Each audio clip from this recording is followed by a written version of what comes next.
All right, it's Thursday, except we're on BS sessions next, but we'll be on next Tuesday because Thursday is Thanksgiving. We all have shit to do. So I just want to thank everybody for being here. And Jerry, what's up, man? What's going on, man? How are you? Good. How you doing, man? Love your I had a shirt. shitty week, but it's over with. I'm off for a couple of days, so gonna relax and just chill and do the show and have a good time with it. A great subject we're gonna be talking about tonight. But let's introduce the guest first. Eddy Cannistraci, man. Always good to have this guy, man. How you doing, man?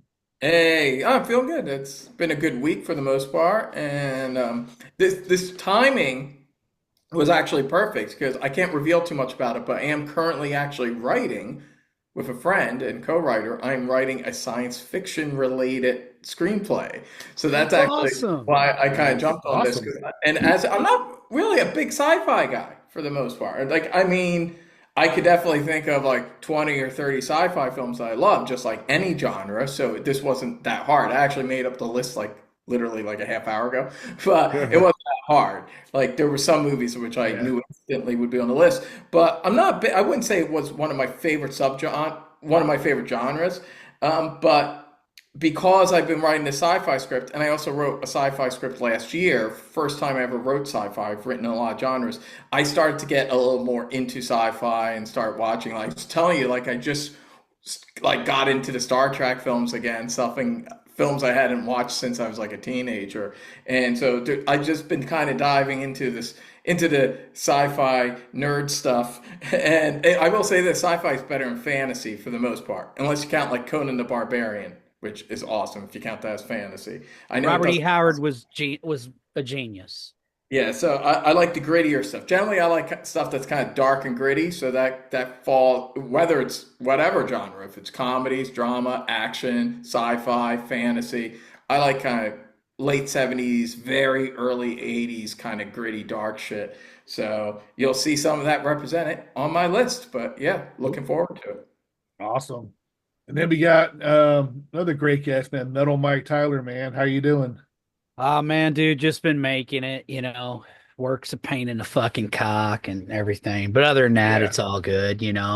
Also, I've been sick and shit, so I haven't been able to do the Metal Mike show in a while. And I need to get a hold of my podcasting partner because we did a episode where we talked about and reviewed Eddie and the Cruisers, the movie. hmm Got a lot of good positive feedback, but we haven't recorded anything since then. So I'm gonna be like, "Yo, Bush, what's up, I man?" just I just texted him yesterday, said, "You got internet?" He goes, "No."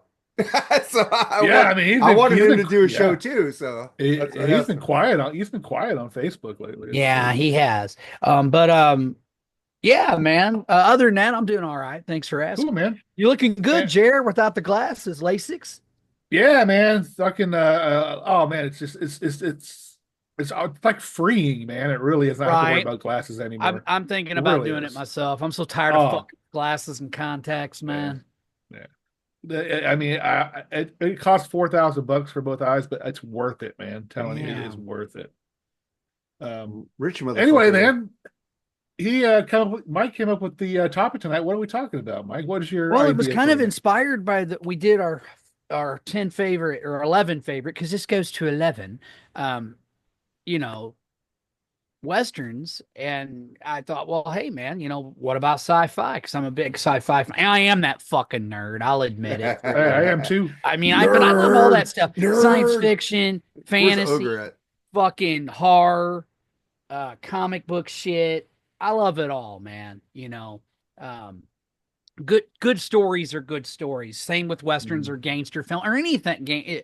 A good story is a good story, no matter what the genre is. And that's how I feel about it. If it's well written and it's a good fucking story, I'm down. And I just thought it would be kind of cool to do this because to me, there's a lot of science fiction films that don't really. Now, some of the ones on here I have are pretty obvious choices.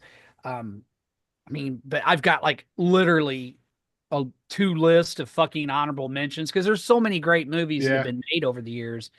But yeah, I just thought it'd be a lot of fun, man. And I'm kind of glad that from what I could hear from everybody's discussions that not everybody's going to the obvious stuff either. Like, don't get me wrong, Mhm. I love Star Trek, I love Star Wars, man. And if we were going to talk about I mean, let's be honest, Star Wars could be its own separate thing. So could Star Trek, you know what I mean? They made so many fucking movies and TV shows and it's endless. Um, so yeah, I kind of avoided all that. But I mean, objectively, obviously, the original Star Wars, Empire Strikes Back, those movies would be on my list. So would Revenge of the Sith. But you know what I'm saying? But as far as like, I don't know. To me, I just wanted to kind of shine the light on some movies that, in my opinion, I mean, every one of these are considered classics in the genre, you know. But I'm one of those nerds that actually reads a lot of sci-fi, or at least I used to. I don't so much anymore, but you know, so yeah, I thought it'd be a cool topic. And I know Mark likes science fiction. So, you know, Hey, I just thought, I'm why with not? Mark. I I'm just just as found, nerdy as he is. I So. just found out my favorite band today, Rush. I was listening to Getty Lee's My FN Live book, man. They based Rush off of science fiction.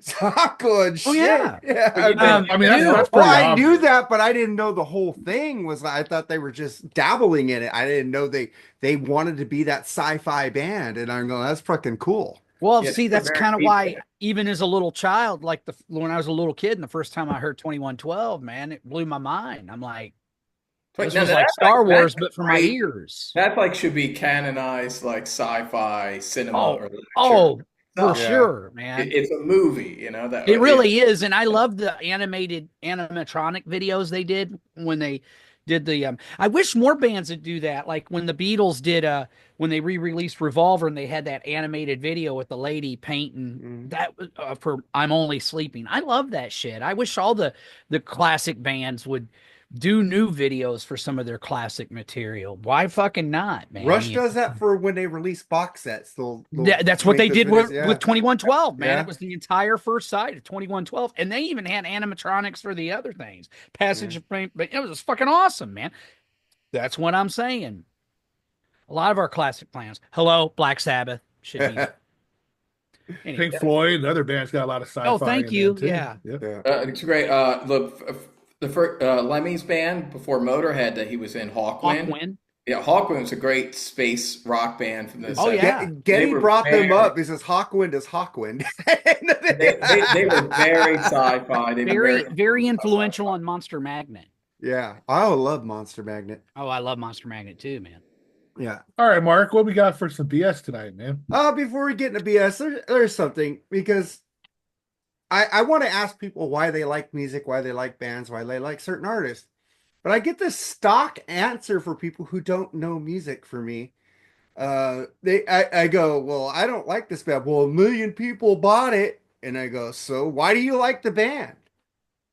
Why are you giving me a million people's opinions? I want to know your fucking opinion and stop giving me that stock answer. Well, 10 million people bought this album. Well, 10 million people bought a bunch of shit music doesn't mean it's good to me. It might be good to you, but why do people give you stock answers like that? It's like, come on, man. Tell me why you like this band. Tell me why you're defending this band that I hate. I want to know that. In all serious, you put it out there. Yeah. You put it out there for people to talk about, and people are brave on the internet. You know what I mean? They'll, That's why I put the shit out there. I want them to. I want their answers. But it's just sometimes they just want to fuck with you or insult you somehow. You have a few friends in there that actually really do when you post shit like that. I know they so. give me reasons why they like it. But, But I don't was like there this. a particular band that inspired this, like specifically? Was it Nirvana? I think it's Nirvana. It was Nirvana, yeah. Okay. Because Wait. my friend Bob Hay said, well, millions of people love them. And I go, okay, why do you love them, Bob?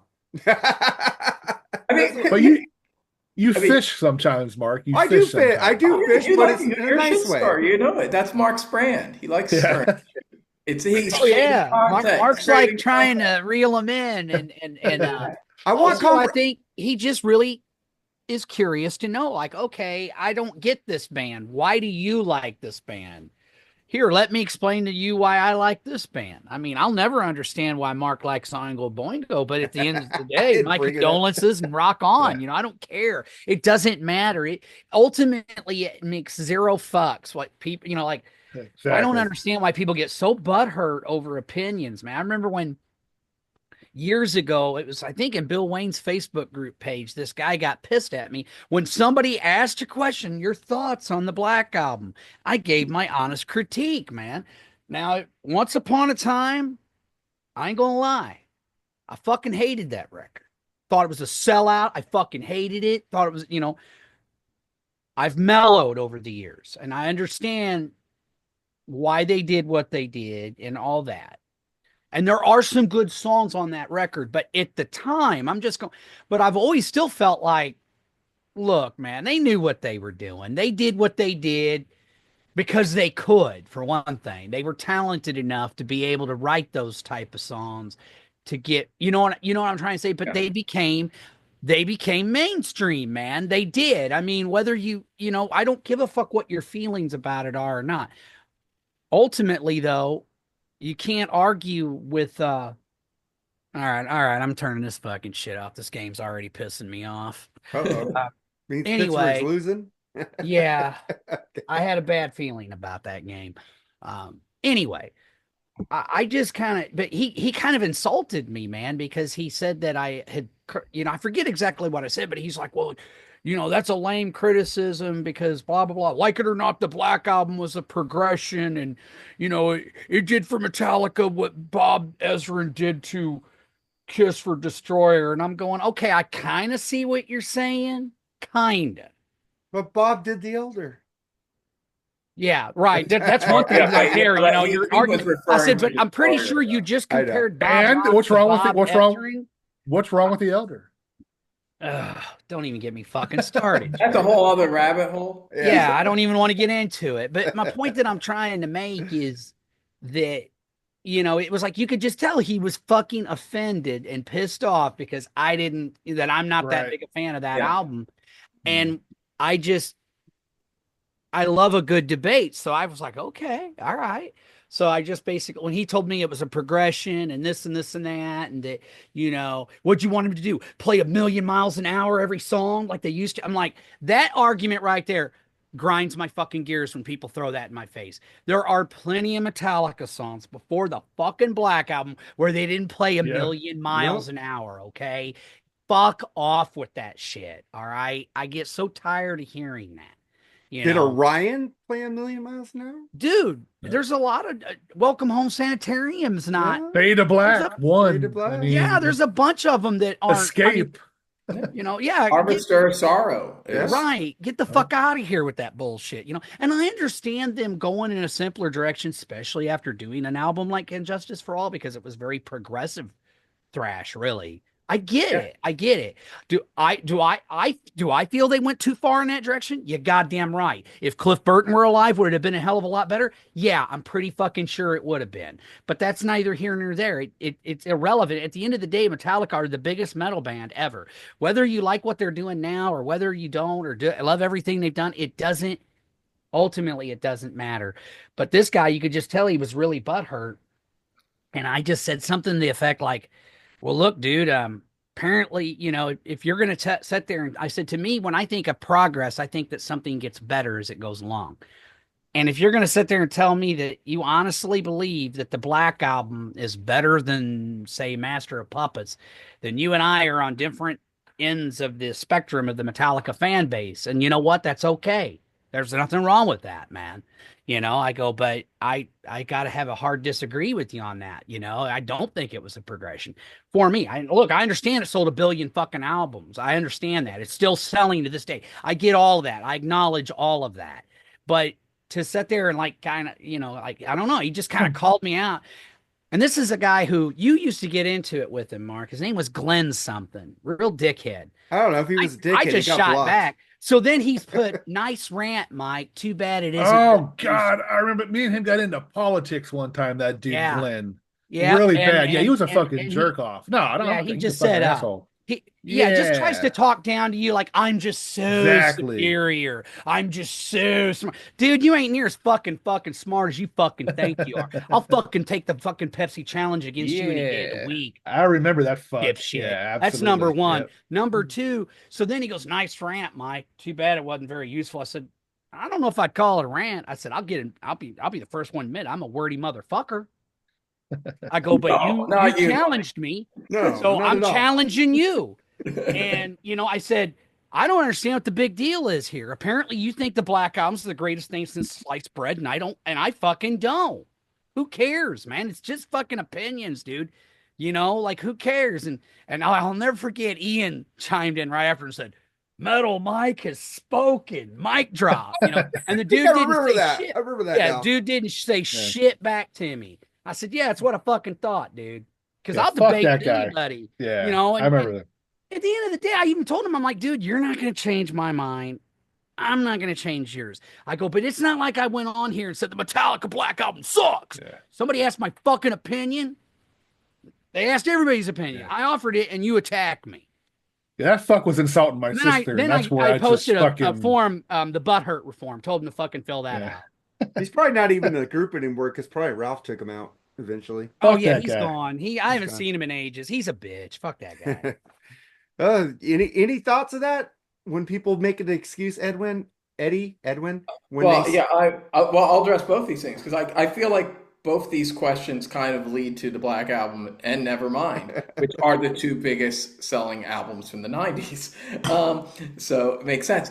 Obviously, I made that Black Album video like 2 months ago. I was honored that you mentioned me in my show, brother. Thank you It's so much. ironic considering your feelings about the Black Album because I thought that was a really you got my great point video. though, anyway. I think you understand my point. It was a great video, and I agreed with a lot of your points. Yeah, Dude. and that's the irony. Yeah, so I was like taking on some guy online in the Mofos and Metal group because he had this very not as like Mike says, like over the years he's mellowed with it. He likes some of the tracks, probably some of the same deep tracks that I liked a lot that I talked up in the video, but he had a very like, let's just say extreme point of view about it. Like, oh my God, it's the worst thing ever. It's a piece of shit, blah, blah, blah.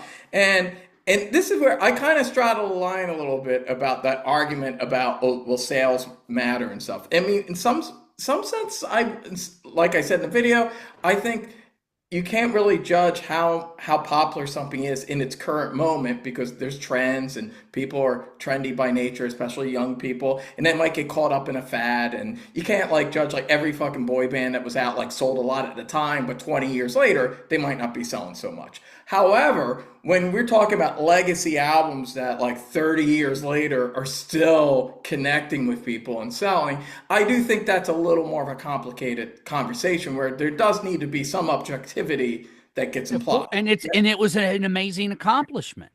Yeah, that's the thing. Like, personally, Black Album's my 5th favorite Metallica album. I think the first 4 are much better, but I still think it's better than everything that came afterwards. That's not saying a lot, but it is. It's a solid, catchy, melodic metal album. And even though it's my 5th favorite, and it wouldn't even make my top 10 favorite albums from the 90s. That being said, I get it. Like I listened to it. Like Enter Sandman, I never liked that song. I'm just not a big fan of it. But I get it. Hated it. I always go right to Sad But True. I never really listen to Enter Sandman. Even when I listen to the Black Album, I just always go right to Sad But True and just listen to it from there. But but I get it. I mean, even immediately, even as a junior high school kid, as soon as I heard Enter Sandman, I was like, this is really commercial. This is going to be a big hit. It's not really, I don't really like it, but people are going to love this shit. And sure enough, yeah, people loved it because it's really obviously catchy. It's got hooks and melodies, all that. Same with Nirvana, which I am a big fan of. And actually, I do like Nevermind better than the Black Album. But there was a time where that was very played out for me. I just could not listen to Nevermind for about 15 years. I could not listen to Nevermind. I've kind of had a little renaissance with it in recent years where I'm listening to it and like, yeah, this is great. This is like power pop, kind of like Cheap Trick kind of stuff. And I'm really into it. But I still prefer the album that came afterwards, Innuendo. I like better. But even so, I mean, let's say, Mark, like, I get it, you don't like Nirvana, but you could you can't hear that those are, like, objectively catchy songs.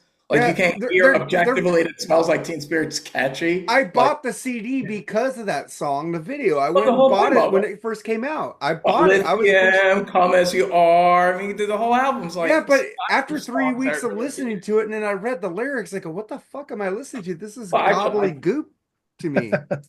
well, I mean, you think Gobbledygook. people could say that about like John Lennon's lyrics? What do you mean? He's an That's why upset- he's the second best Beatle, and Paul McCartney's the best. Yeah. I mean, it's all right. I'm not saying everyone has to love Nirvana or has to love Nevermind, but objectively, there's a reason why that album is so popular because It's catchy as fuck. Kurt Cobain could write a tune, you know? You know what? I think I forget who it was, but it was on that Metal Evolution series where they did a whole chapter or episode on grunge. And I liked what that dude said. Was Nirvana a metal band? Were they a hard rock band? Were they punk? Were they grunge? Were they pop? They were all those things. Yeah. And it's very true. I mean, I'm a guy that I got to admit, a buddy of mine, he was into him. I heard Bleach, dug it. But even then, I was like, oh, okay, not bad. But this is watered down Melvins with some pop sensibilities to it. That's how I felt about Nirvana. Of course, Bleach is a heavier album than Nevermind was, but I think you know what I'm saying. And That's when they so saw to that me, for a album. guy who was already listening to more extreme music, I was already into thrash. I was getting into early death metal, and I was getting into a lot of the early. They didn't even call, my buddy, he'd buy the record Sub Pop, I was getting into the Melvins and bands like that. And so to me, I'm going, watered down Melvins, that's how I felt. And I still feel that way to a certain extent, but I also understand for a young kid who don't know shit about the Melvins, hears that and they're like, oh, I like that. I mean, when it comes to the grunge bands, to me, obviously the big four, Alice in Chains, Soundgarden, Pearl Jam, and Nirvana. Nirvana's probably my least favorite, even though they're by far the biggest. I think Alice in Chains is the best grunge band ever. Me too. I think Alice in Chains was my favorite of the Alice in Chains with Soundgarden as a second. Yeah, And then- exactly. And Pearl Jam 3. Pearl Jam's my least favorite, but I don't hate them. I did have a period of Pearl Jam where I couldn't listen to them for a while, but I don't hate them either. But I mean, Mike, I'm a huge Melvins fan. I did a lot of Melvins videos, but the Melvins were something obvious. I would say it was the Melvins influence was actually the thing that to a degree, Bleach was like watered down Melvins. But when they kind of went away from that, I mean, look at the one song about a girl. Like that song was something different. That was more like REM. It was like jangly kind of Beatles. Yeah, definitely, dude. Like and I that's said, like they once he went evolved in from that that direction, once he went into the more melodic Beatles direction, like if anything, the Melvins thing was holding him back. Well, then and got that's away what I'm from saying. that, it was like the big time. No, Nirvana didn't end up that way. Oh But yeah, to me, they started out that way. oh yeah, and I think I that don't- he found. I more don't of his mean own any sound. like I said, I didn't hate Nirvana. Did I feel at the time like, well, what's the big deal? Yeah, kind of. But then again, I also have to look at it. I remember the first time I saw Smells Like Teen Spirit. And I didn't know, I wasn't hip to Bleach beforehand, but I saw the premiere of Smells Like Teen Spirit on Headbangers Ball. It was on Right, I Headbangers remember. Ball. I remember. And the first thing I thought when I heard this, you know what I thought in my head? I remember, I was in junior high. I remember what I thought. I thought, this sounds like heavy metal Police, like the band The Police. That's actually what I thought. And thinking back, it's like kind of makes sense. It was like a trio, blonde singer. It was melancholy, but melodic, And so that's what I just thought. I thought, oh, this is like a heavy metal Police. This is a little different. Because even I was already hip to like Alice in Chains and Soundgarden, but Nirvana was different from them. I didn't for sure. I It's kind of funny. They all called him grunge, but I'm like, yeah, but none of them really sounded the same. It was just they're all different. And, record companies, they got to label shit. They got to put everything in a box. Yep. Pearl Jam was like Neil Young from the 70s. Yeah, Neil Young was just total like classic rock. They Yeah. were just kind of a rootsy classic rock band. And I always thought at the time that Pearl Jam were like a hard rock band, like hard rock. At the time, I would have considered them hard rock. I say Alice in Chains and Soundgarden have they're a little closer because they're both more metal and they both have more of a pronounced Sabbath influence. So big time. I mean, definitely vocally, they're very different. Let's just say this. I loved both those bands the first time I heard them. Oh yeah, yeah. And I'm still fans a fan Do of you those. know that Alice in Chains? Jerry Cantrell said he wanted his band to be like Iron Maiden with dual guitars. There you go. I hear a lot. Alice in Chains. They're one of those bands I don't hear anyone say anything bad about. Uh, Uh, Even more so than Soundgarden. Although Soundgarden's pretty well liked as well. But Alice in Chains really crosses over. Like I know metalheads, alternative rock fans, A lot of people, yes, they're one of those. different kind. Like even people that like thrash and stuff, like or heavier, more extreme metal, think Alice in Chains is cool. I know I've dated women that liked Alice in Chains, like Oh, sure. so they really kind of crossed over to. They had a lot of qualities that a lot of different people liked about them, and over so fast, like a lot of those bands. I mean the original, real. Oh, Alice of in course, yeah, Chains. yeah. I got to see them live. I got actually three of the four. I got to see Soundgarden, Alice in Chains, and Nirvana all live during that period. I saw wow, dude. open up. I haven't seen any of them, dude. I saw Soundgarden open up for Guns N' Roses for the Use Your Illusion tour. And it was Bad Motorfinger was the album they were touring for. Great album. At the Spectrum, my third concert I ever went to. Alice in Chains, I saw during the Dirt tour. They were the headliner for Lollapalooza. I went Oh, to wow. that year. It was an amazing show. Amazing. The only time I've ever seen Alice in Chains was when they opened for Kiss at St. Louis Kiel Auditorium, and they opened for Kiss on the reunion tour, and it was really cool, man. It was That's good. what really fucked me up about it though is that I found out later from our friends the Decibel Geek podcast that I had actually seen the next to the last time that Lane Staley performed for the with the band, because after that night he went to Kansas City. They performed opening for Kiss, and he OD'd and he almost died, and he never performed with AIC again after that. Oh, wow, that's amazing. They got to see it. Yeah, I feel Yeah, privileged that I got to see Lane Staley yes, too. It was they were amazing. awesome though, man. They were Oh, great. it was amazing. They opened with Damn That River. They ended with Rooster. It's and fucking- I got to see the real Kiss, which was cool. yeah, that's cool. Yeah. I never actually got to see the real Kiss, and I did get to see Nirvana on the In Utero tour, and that was just 2 months before Kurt Cobain committed suicide. That's when I wasn't working. I couldn't see all this shit. It's like, That was really cool. The Breeders opened for them. yeah. It was a Oh, great I show. love the Great Breeders. show. Yeah, Hey, they were. Jerry, anything about people saying about the excuse? Oh, they sold 1 million records. What can you do? You got two options. You can respond or not respond, man. That's all I can say. And I always like to put you have to put in when you talk about music with somebody, you have to put the three letters IMO, in my opinion, to make sure they I realize hate doing it's that. just your They opinion. should know it's my opinion. You have to, because some of these fucks just don't get it, man. And then when they retort and they say something else, you can say, I think I just said in my opinion, which means it's my opinion. Asshole. I'm trying not to say that anymore because I'm tired of dumbing down my opinions when people should know it's my opinion. Because I don't shit on anybody for liking any music I don't like. You like Ghost? I don't shit on you for that. I shit on you for Bullshit. I shit on you for drinking a White Claw more than that. When don't you shit on me? Dude, I make jokes I wear about a ghost Ghost. hat. You're fucking ragging on me. I'm not even mentioning you on a Because post that's about part Ghost. of the show now. You I gotta fucking butt in all the But time. you know I don't mean it. Do some comedic bits. Oh, and every once a week Comedy, or two, it's comedy. he'll post something Ghost just to try to fish me in. But I've learned. I not haven't to fucking- post anything about Ghost in 2 months. No, I think he did a couple weeks ago about something. I remember. No, He I did. put a post. I wanna, bring up. So I used to do the IMO thing too, Jerry. But then I'm kind of these days I'm with Mark. I used to do it for years. I would IMO, Yeah. and then I was like, everything I fucking say is IMO. You should just know. Yes. You should just just know. know. Well, these people don't. They don't. They're dumb. Well, that's on them. That's on them. They're That's dumb. I'm That's- tired of that's- putting in my once in a opinion. blue I'm moon, tired of dude, this shit. If what I'm saying is like really, really a hot take or really like weird or something, I might say IMO. But if I'm just like saying I like this album or I think this album's well, I try one thing. I try to fight saying things are the best. That is something I try to not say. I try to say this is my favorite album. Now, that means I think it's their best album, but that's in a subjective opinion. So that's just me. It's the writer in me. I think about words sometimes, so I try to be a little more accurate because we're not always so accurate with our words when we speak or just type on a message board or whatever, but I try to be a little more accurate because I don't really feel that.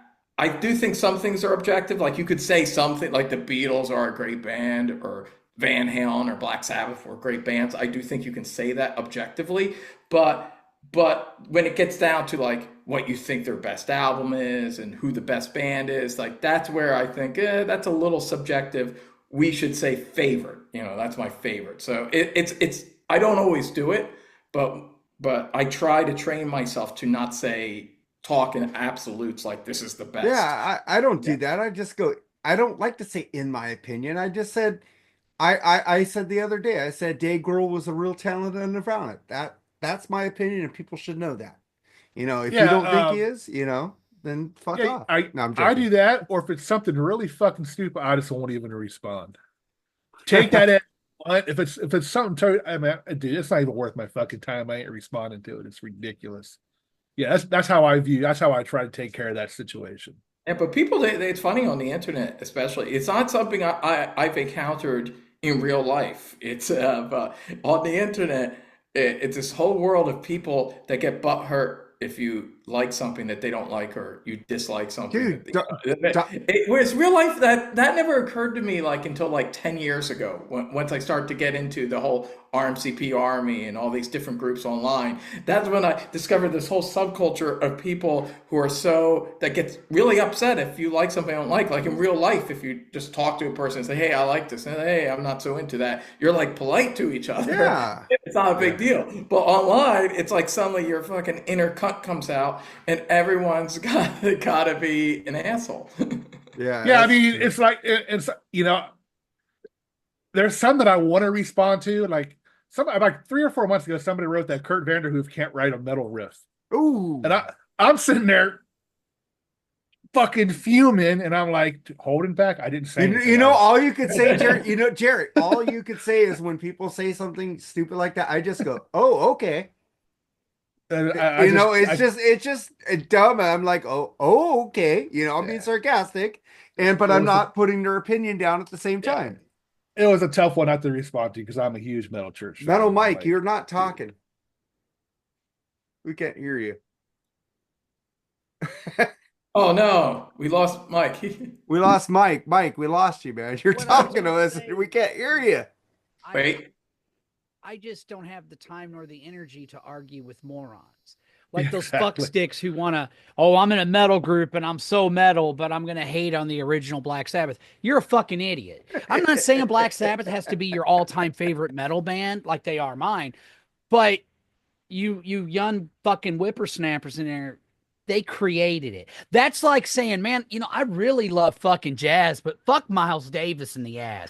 Get the fuck out of here. Yeah, that's the thing. No one in other genres does that. Like, there's no one, like, not modern country fans. Like, you're going to try to show me how metal you are by fucking dissing on Black Sabbath? Are you fucking... Gatekeepers. I do think, to be honest, I think a lot of that is just trolling. I only made that video because I happened to already be making the Rankorama video. And that just happened to happen that week. There was a lot of that trolling going on Mofos of Metal. It's kind of like, Mark, hey, I was just thinking content. I was like, hey, that'd be funny. It'll be funny to make fun of these guys. And I loved it. Hey, I want opinions, but I don't put people's down calling me shit. I just go, that's the downside of that, man. You're gonna get those people, man. That's what I want. I want people's raw opinions without being a dick about it. Even trolls, we're not gonna get that, man. Unfortunately, no. Well, I'm not gonna get a Sean Russell. Sean Russell is a huge troll. Spells words wrong on purpose. Jesus, that guy's fucking annoying. Like, if you don't like a certain band or whatever, I mean, I get it, I guess, but I don't know. There's just certain bands to me that if you say you don't like them, if you're professing to be a metalhead and you say you don't like Black Sabbath, I gotta call bullshit on you, man. That's like saying, man, I love the blues, but man, fuck B.B. King and fucking John Lee Hooker. Waters. Muddy Waters and fucking Howlin' Wolf. Fuck those guys, man. They sucked. Come on, man. Like, your argument loses any relevancy to me. It's just like, well, you're not really a metal fan. Yeah, Yeah, my I- daughter's I- a I- hu- my daughter's a huge my daughter's a huge Cure fan and Depeche Mode, but she loves Black Sabbath too. Man, it's like Hey, how the can Cure, Well, and, Depeche and hey, Mode rule. that's fine too. I don't care. Like No, I'm you just can like saying. I other mean, kinds of Black music. yeah.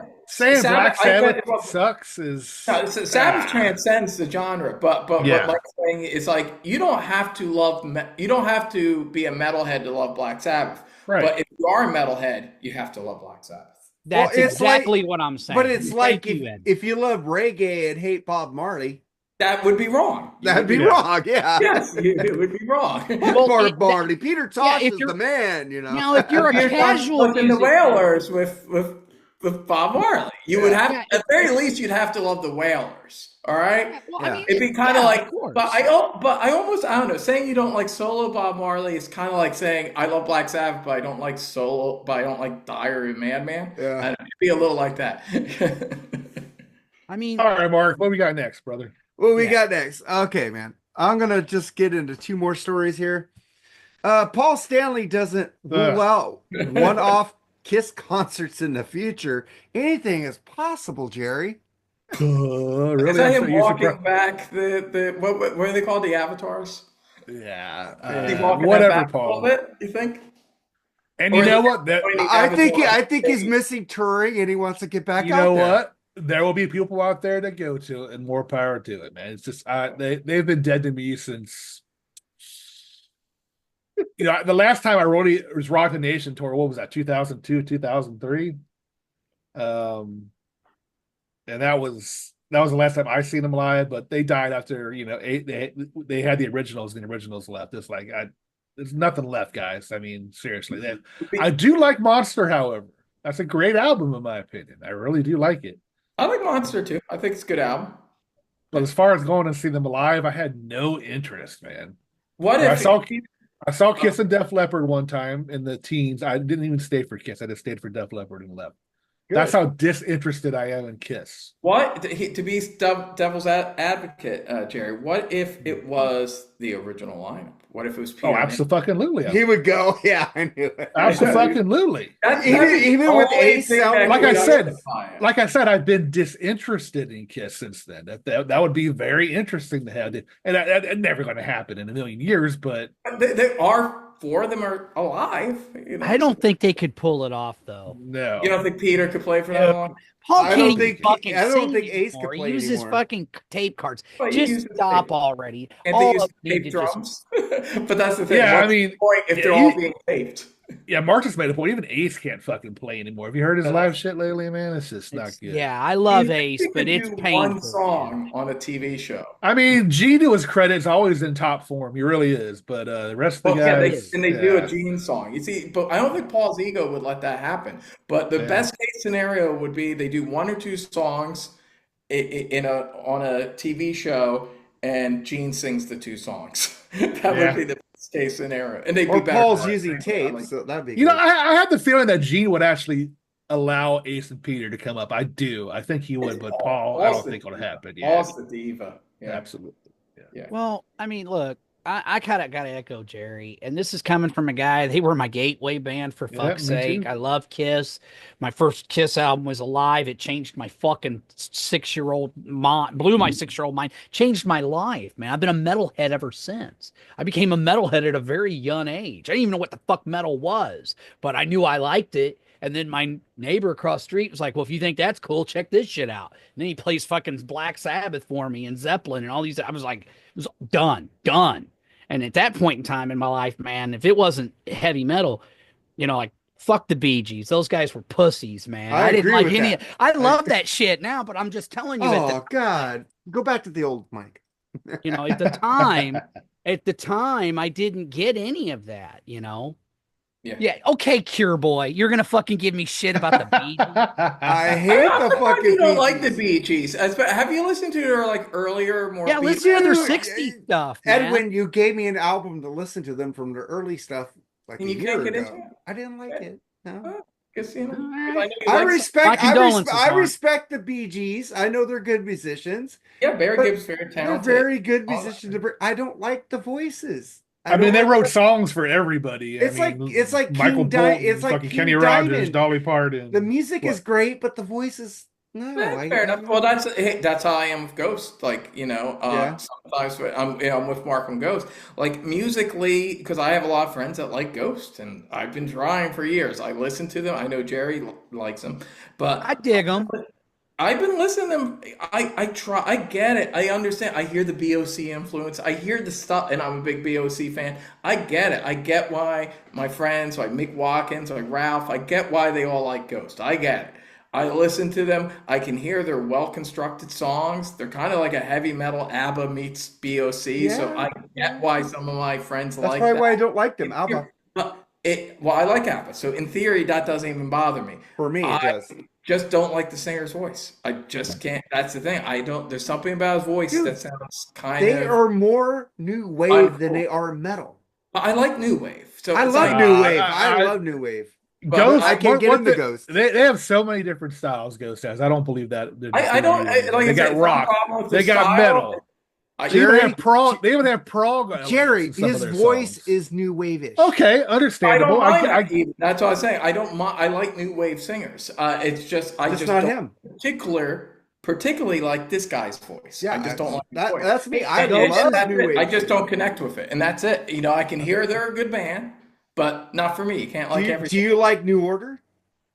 Yeah, I think the New Order singer sounds a lot better. Than Right on, exactly. Just a That's very why I'm divisive surprised I band. don't like Ghost, because I love new wave, and I consider them new wave singing. I just can't get into this In voice. theory, I should like Ghost because Yeah, exactly. Me too. are very in line with me. Look, man, something either sometimes you grabs just you don't- or it fucking don't. I mean, Sometimes there's you a just- lot of bands that people absolutely adore that I don't get at all. I can go down the list. Oingo Boingo, yeah. Well, mine I think actually has people been, adore Oingo Boingo. mine has been Anthrax, man. I never saw the big whoop about that band. I Yeah, I really loved did not, Anthrax. man. I love See, Anthrax. I like Anthrax. Okay. but I To me, got- they're let clown me go down the metal. list. Here's one I think is one of the most overrated fucking bands ever. You say They that have band, I'm good gonna get songs. pissed. I want to hear. Swear to What? fucking God, they're overrated though, man. I don't get the big fuss, and that's you two. I knew you were gonna say fucking you two. I I don't. knew I that don't was get a it, band. Mark. I've tried, brother. I've tried. Trust me, I have. I have Dude, Irish blood in me. I They are should so love 'em. different than any band that Don't came give out. a fuck. Different is bad to me. I don't like it. No, they change, and they change for the good. No, I like them all. I like them all the way. Except I like for them, Lemon. That song sucks. I Except like for them all the way Zooropa. up. Zooropa sucks.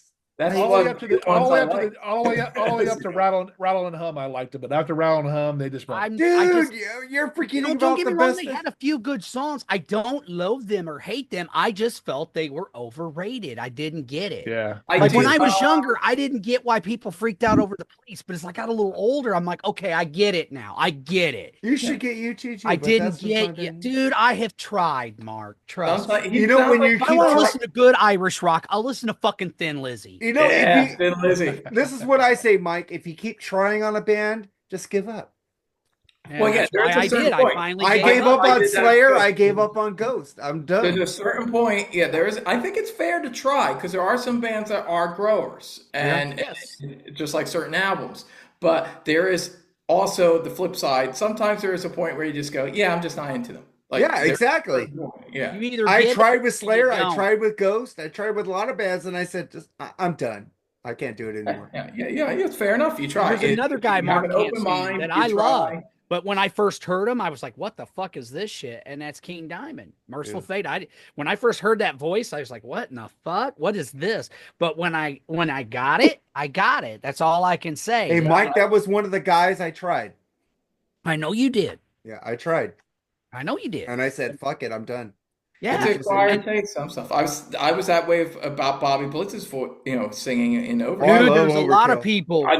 He's one of my favorite singers. I but love Overkill. From the when first I time I heard first, them. I remember when I listened to that in the '80s when I was first getting into like Testament and Metallica and the Big Four, and then I heard Overkill. I was like, "What the fuck? How's this? Why is the guy singing like this?"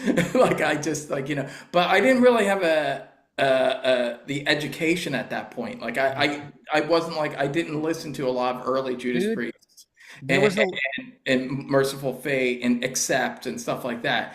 And over the years, as I grew to love those bands in particular, then I suddenly could go back and listen to Overkill and suddenly oh my God, yeah. suddenly I understand. Yeah, and like you acquire a taste, just like certain Like, drinks. hey, bro, I didn't embrace Slayer the first time I heard him. I was like, Me what the neither. I love fuck, Slayer dude? now, but when I heard Yeah, Slayer, dude. even when I liked thrash in the late '80s, Hmm. Slayer of the Big Four was the one I couldn't get into. They just sound like noise to me. It was just Hmm. too That's much. What another was the band I album that tried grabbed on. you, Edwin? What was the album that grabbed you finally? Do you It was remember? actually it was Show No Mercy is actually what got Really? me to I because I listened to like Rain and Blood and it was like too much. And then I kind of left Slayer alone for a long time. I remember like Seasons of the Abyss, like that was on Headbangers Ball, and that sounded all right, but for whatever reason, there was so much great music at that time that I don't know. I just didn't get to it. But I remember thinking that song's all right.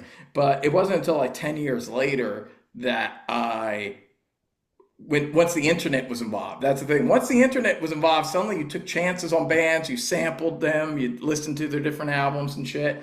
And that's when I was getting very into the new wave of British heavy metal and early 80s metal in general. And that eventually led to early like thrash, like early 80s Right thrash. on. And that's when I listened to Show No Mercy and the Haunting the Chapel EP and Hell Waits. And essentially I was like in at that point. It And is kind of then I interesting. re-listened to Rain and Blood and loved it after. Right. It was It's it was kind it was actually South of Heaven for me that really got me into Slayer. I same here, really love that Jared. too. I love that too. And that was very Sabbathy. So Yeah. I Yeah, got see, that. because when I Yeah. first heard Slayer, but people have to remember it was Show No Mercy. It was when it Yeah. had just come out. And I'll never forget my big brother's buddy. His name was Dave too. Dave Grindstaff brought over Kill 'Em All and Show No Mercy. You gotta remember at that time, I think the fastest is fucking Motorhead, okay? And he pops these two records on, and I wish I could say that yes, I knew what the future, but at the time, I'm like, what is this new sound that I have to take in, and do I even like it or not? And with Slayer, they freaked me out so bad that I was like, it took me a while with Metallica, but then once I got it, then my love for thrash metal solidified with Megadeth's P Cells, but who's buying that and Master of Puppets? I was like, wow, you Yeah. know. And Yeah. then after that, I got into a lot of other thrash metal bands, but I kind of just put Slayer on the back burner, even though my older brother and his buddies loved him. And it wasn't until I heard South of Heaven, man, and I'm like, oh, I like this. Who's this? Slayer. I like this. And then I bought that album and then went back and got everything. And then I got Yeah. it. I think South of Heaven would have been actually a better album for me to have gotten into Yes, than that's why I Rain and was asking if maybe that was Yeah. the one that grabbed you because, Yeah. well, a lot of people that's the one that got them that were kind of I don't know, but South of Heaven because they went the opposite direction of Rain and Blood. Rain and Blood, it's 90 miles an hour, and this one they slowed things down and Behind the Crooked Cross, Silent fuck yeah, Scream, dude, all kinds of dude, great fucking shit. it's the unholy trinity for a reason. Those Yeah. three I know. albums. Mark's loving this. Us all gushing. The thing gushing of Slayer, 80s talking? Slayer, I love. I think it's all great. I'm not a huge fan of all the shit they did at post seasons. Either am I. Either am I. Yeah. To me, they're yeah, of the top. I mean, I like even Anthrax stuff a little bit better after that, even though I think they were very spotty after the 80s. But I like yeah, some of the 90s albums. I like some of it. I think God Hates Us All is a pretty solid Oh, album. okay. I think World Yeah. Painted Blood ain't bad. Now, Ugh. are any of them fucking the Dave Lombardo fucking No. originals? No, fuck no. just there's kind of it's not just that I think the songs are better. I do, but it's not just that. There's just kind of a energy to the 80s stuff that I don't know. Creativity Yeah. too. They were on the They top feel a of, little they more were at the top of their game. mathematical afterwards, I feel. Yeah, Yeah. they were at the top of their game at that time period. I agree, Edwin. All right, let's All move right. on to I'm just gonna say Pamela Hayden, the voice of Millhouse for 35 years, is retiring from The Simpsons. And let's get to one last story here that we could all comment about. Stephen Piercy doesn't think Motley Crue would want to play after Rat on a hypothetical joint tour. Jerry? Okay. That's what he thinks. I mean, Come on, Rat is if they got Warren DeMartini in the band, Rat is a far superior band than Motley Crue right now. all right. It doesn't And Carlos matter. Cavazo, come on, he can come back with Warren. You could put fucking, I don't know, Evil Knievel and fucking Rat. It's still not a bigger name than Motley Crue. So But Oh, who's a that better one- band? Evil Knievel. More people. I'm just saying. I mean, you could put porn stars or whatever. There are porn stars in Motley Crue on stage, but Yeah, people don't doesn't. care. It's just that Motley Crue's got a bigger name, dude. Yeah. I mean, Motley Crue. Well, no, they are the bigger band for sure. Even though, for my money, Rat's about 100 times. Absolutely. Yeah, I think we're all think agreeing Motley that Crue Rat's is one of better, the most but I think overrated the question fucking is, metal bands. would That's another Motley- one. Yeah, here's a hot take. Hey, everybody, Motley Crue are completely over fucking rated. Okay, Yeah, I said it. agree. doesn't I fucking said everyone it. more or less know that in the metal community? Yeah. At least I mean, post Shout of the Devil. I don't know, man, because they're the biggest glam metal band, and I don't get it. Dokken was better. Rat. I Was, don't. I mean, I get it. too fast I for don't love want and it, Shout but of the I get it. Devil. Yeah, thank you, Motley Crue Jerry. for me. That's it. That's Motley That's Crue it. for Those me. Yeah, It's but really they had. Listen, this is the thing. They had strong singles. They had good videos, and three of the guys were really good looking. There you go. Yeah. You know. Yeah, Poor there's Mick. nobody in Rat that was good looking at all except Warren. Poor Mick, man. Poor Mick always gets the shaft, man. Yeah, sorry, Mick, but Here's you know, the thing. in a though. way, his fugliness enhanced the handsomeness of the other three. So it was like kind of perfect. Fugly. I haven't heard that word in a while. Bringing it back. I do agree though, because Motley Crue, after Shout at the Devil, to me, there would be a good song, maybe a Yeah, couple there's of good singles. songs on the album, but most of it was fucking filler, like our good friend Ian Wadley says. I'm sorry, man. I've never. Here's a question. I'm a guy that I was a fan. digression. Yeah, but what? I do think, isn't it suspicious that Nikki Sixx wrote all these great songs on their first two albums? And even You though said it a he- while back on Yeah, your even though he- podcast. You're highly sus, and I I'm don't. highly sus about Nikki Sixx because he supposedly was this really good songwriter for two albums, and yet he's a guy that can't actually even play bass.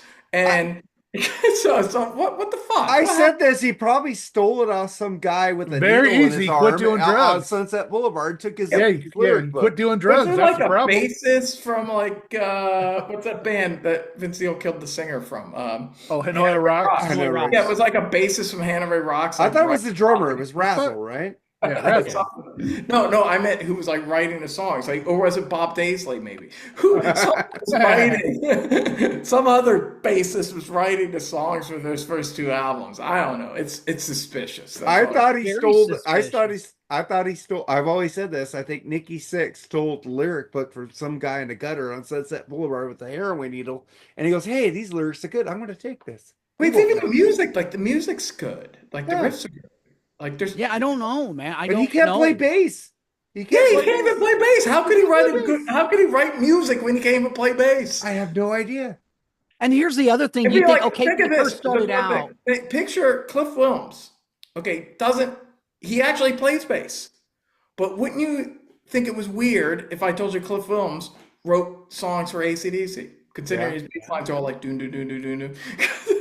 Yeah. My point is, and he's like 10 times better than Nikki Sixx, or I mean, Well, here's the 10,000 thing with times Nikki. better. I understand that. So in the why very can a guy beginning- that can't even play as good as Cliff Williams, but somehow he's the main songwriter of the band? Just doesn't. Or even a bassist for Judas Priest. He could play. He just sits in a. Yeah, but he doesn't write the songs. That's He the thing. doesn't. He doesn't write songs. No. Yeah, yeah. Even Geddy Lee did. Well, Harris. Geddy Lee did write. Yeah, some I get it. songs. You hear Some Steve songs. Harris's bass lines, and you can hear how he's writing Yeah. the song. You know, you can hear how Lemmy's writing the song. Or in Geddy Lee too. You know. Yeah, he- Geddy Lee. You can hear Sting, Paul McCartney. There's a lot of great bassists where you can hear that. Yeah, they're like Bruce you can Squire, hear they're man. dominant songwriter. Bruce yeah. Squire wrote a lot of songs too. Yeah, So- but not Nikki Sixx. You don't listen to the Nikki Sixx bass line. A, you don't hear it, and B, you don't think, yeah, that guy's the driving musical force of the band. No. And here's the thing, like I can understand like when he first started out, like, okay, maybe he didn't know how to play bass, but you'd think over the years he would have gotten better Right. at some point, because everybody, the more you do something, the better you get at it, right? Logic dictates that. I but heard he took lessons a What couple he of years writing ago. these songs on? Was he humming them to people? I don't know, dude.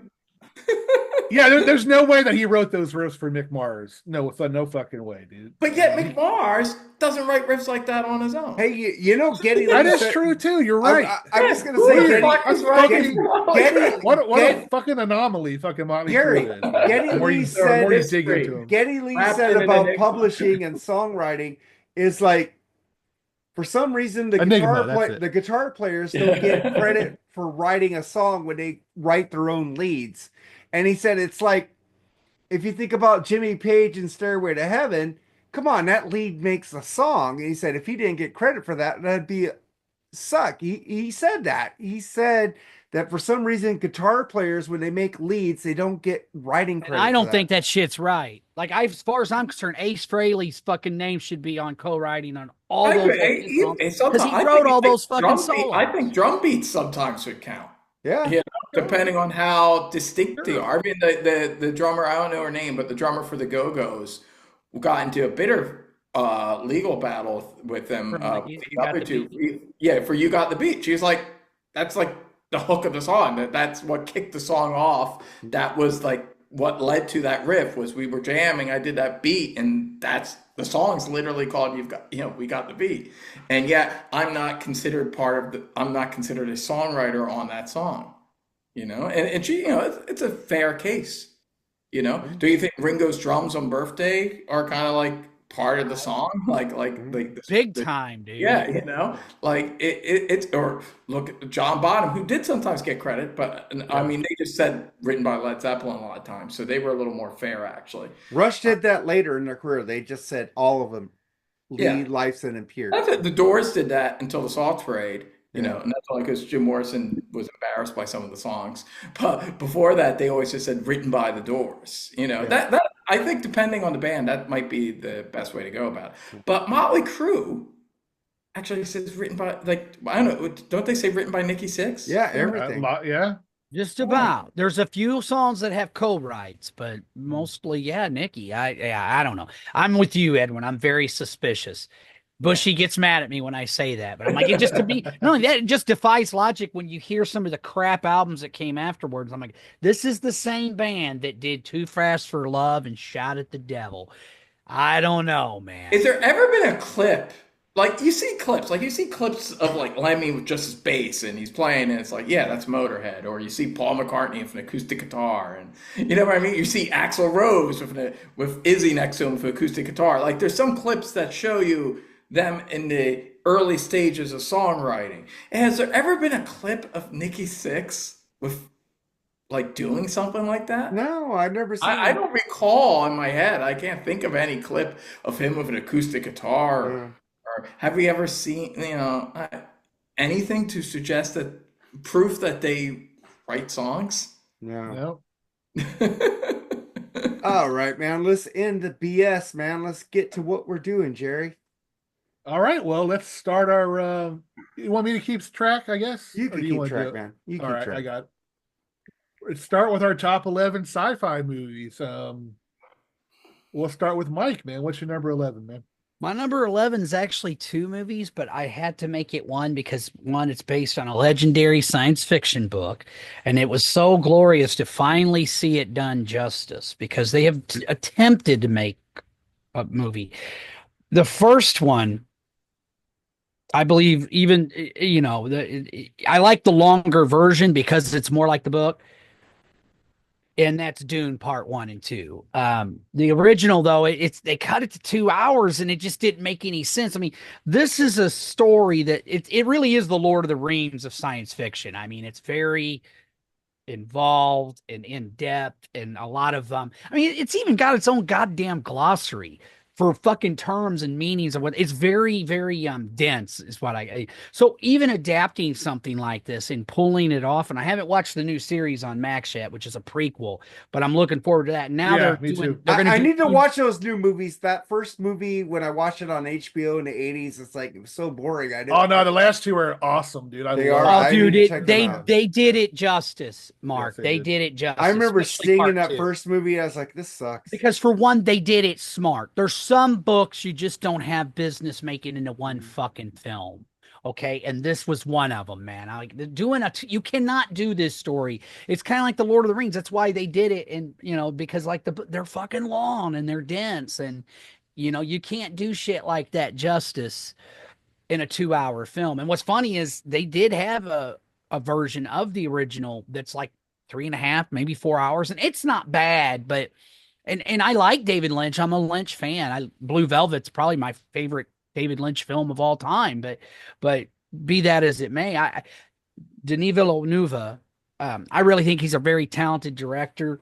I really liked what he did with the sequel to Blade Runner. He made a sequel to something, especially when a movie that's been out since that many years, and I felt like they stepped right back into that world, that alternate,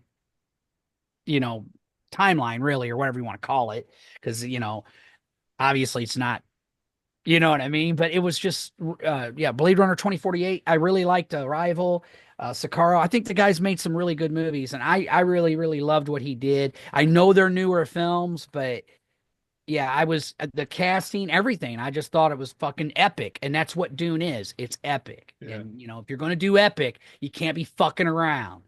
Cecil B. DeMille didn't fuck around. It seems like they're setting up for a third one, don't you think? Well, they're going to do Dune Messiah Part 1 and Part 2. Once again, it's going to be okay, 2 parts, because it almost has to be, dude, because it's kind of like I don't know what y'all think of the the Part 1, Part 2, but I'm like, that's smart, because that book is like that thick, man. Like you can't do something like that, in my opinion, justice, unless you make it. Well, the original It was a 5-part miniseries. Yes, but that makes sense, because again, it's a fucking novel. That's it's kind of like Lonesome Dove. I talked about it in our last subject. You couldn't have done that in a fucking 2-hour movie. It would have been impossible, man. That book's like that, But a miniseries, yes, it's very possible. So anyway, that's my number 11. I know it's newer, but I'm like, I just was really, really impressed with what they did. So that's why it's on my list. All right. Edwin, what do you got, man? My 11 is a movie I just rewatched. I've watched it many times, but I just rewatched it last night. And that is RoboCop, the original, of course, Paul Verhoeven. Paul Verhoeven's one of my favorite filmmakers, and there's a lot of films of his I love. This is my favorite. So this is my favorite Paul Verhoeven film. I think it's the best one. He thinks it's his best American film. He said that, and it's a great example of a movie. It's a great script. It was based on a spec script, which means it's an original screenplay. It's not based on an IP or anything, and it's a great script. Like as a screenwriter, I was just very impressed by how tight in the story and how everything works, and apparently all the satire, the funny news clips, all that was in the screenplay as well. But it's one of these cases, kind of like the original Alien, where it's a great script, but it's a great script that could have been destroyed if it had like a shitty director. Like it could easily become a B movie because it's about a robot cop, and because you get a artistic director like Paul Verhoeven, he brings a sophistication to it and nuance, and I don't want to say he elevated it, because I think it's in the script, but he gives it the best case scenario. Like you're watching a movie, RoboCop, I'm watching RoboCop, and I'm thinking, this is literally the best case scenario for RoboCop. They wrote a great script, they got a great director, great special effects, great cast, Peter Weller, amazing as RoboCop. It's literally everything, the whole supporting cast. It's best case scenario you can get, practical effects that kick ass and still stand up, and everything about that movie. It doesn't have any fat. It's a perfect movie. It's like RoboCop. It's fucking perfect. Great movie, man. I love the humor, the pathos, everything about it. Love RoboCop. I have the rated Masterpiece. X. Is that version you got that you posted on Facebook today? Is that the rated X version? Yeah, you see a little more. It's not. I got the Crietin collection of that on DVD where it has that, Yeah, but this was the cut that Paul Verhoeven originally did, and then he had to trim just a little bit of the gore. But yeah, I think that's the one I got, the Well, creatine correct. What'd you You see think a of the little more remake? of his hand when it gets Yeah. blown off. What'd you think of the remake from that guy from Suicide Squad? I didn't can't even. think of his I wouldn't name. even watch it. No. It wasn't bad, and I thought it was going to suck, but it wasn't bad. Hey, I will tell you that Judge The other one was way better than the RoboCop 3 was original. the only one that RoboCop 3 is the worst. The I only saw thing two, and I thought it wasn't too hot, so I figured, well, if the second one's not that hot, I'm out of here. That's kind of what I thought. So Well, I never. one of the weird things, because I'm a huge fan of that film, Edwin. We will talk about this film later. Or Oh, I'll I might come back. thoughts on this film later. I think it's a masterpiece. I agree. Well, actually, all these films I think are masterpieces. By the way. And yeah, and for me, it's like, but as far as the remake goes, the one thing I'll give them credit for, because the thing I cannot stand about remakes, like, look, man, it's like when a fucking band does a cover tune. Bitch, I want to hear you do your spin. I want to hear you. I don't want to hear the same exact goddamn song, note for note, arranged exactly the same way as the original. I got the original. I can listen to it anytime I want. And I feel the same way about a fucking remake, man. You better make that shit your own. Because if you don't, what's the fucking point? Like, one of the worst abominations of films is, and I think Gus Van Sant is a talented filmmaker, but what the fuck was he thinking with Psycho, man? I'm like, this is a travesty. That was horrible. It's the same score. It was shot for shot. I'm going, what is the point? Like, all it is actors. Like, it's like, but with worst acting. It's Psycho, but color and with worst acting. Yeah. And it was a waste of two great actors too. It really was. I mean, but come on, Vince Vaughn is just totally miscast as Norman. No, absolutely. It's Anthony Perkins. You can't Absolutely. stop that. It's done. Yeah. Hey, I'm just gonna say, man. I'm just gonna say there was a movie with Sylvester Stallone called Judge Dredd that made basically a comedy, but Dredd with Carl Urban was way better.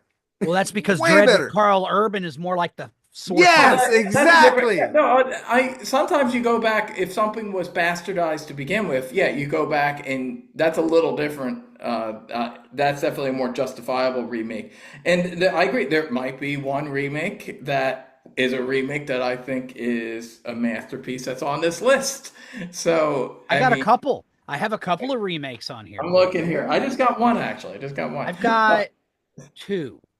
Okay, well, we probably both have the one that we're both thinking. I think I have one of them, maybe. We might all have this one. It's a very well-received film these days. But now I have to. Well, because since you and Jerry both like this RoboCop remake, I will give it a chance and give it a watch. Okay, I'm going to tell you right now. I'm not saying it's like Right. it doesn't hold a candle to the original. RoboCop. Let's get that.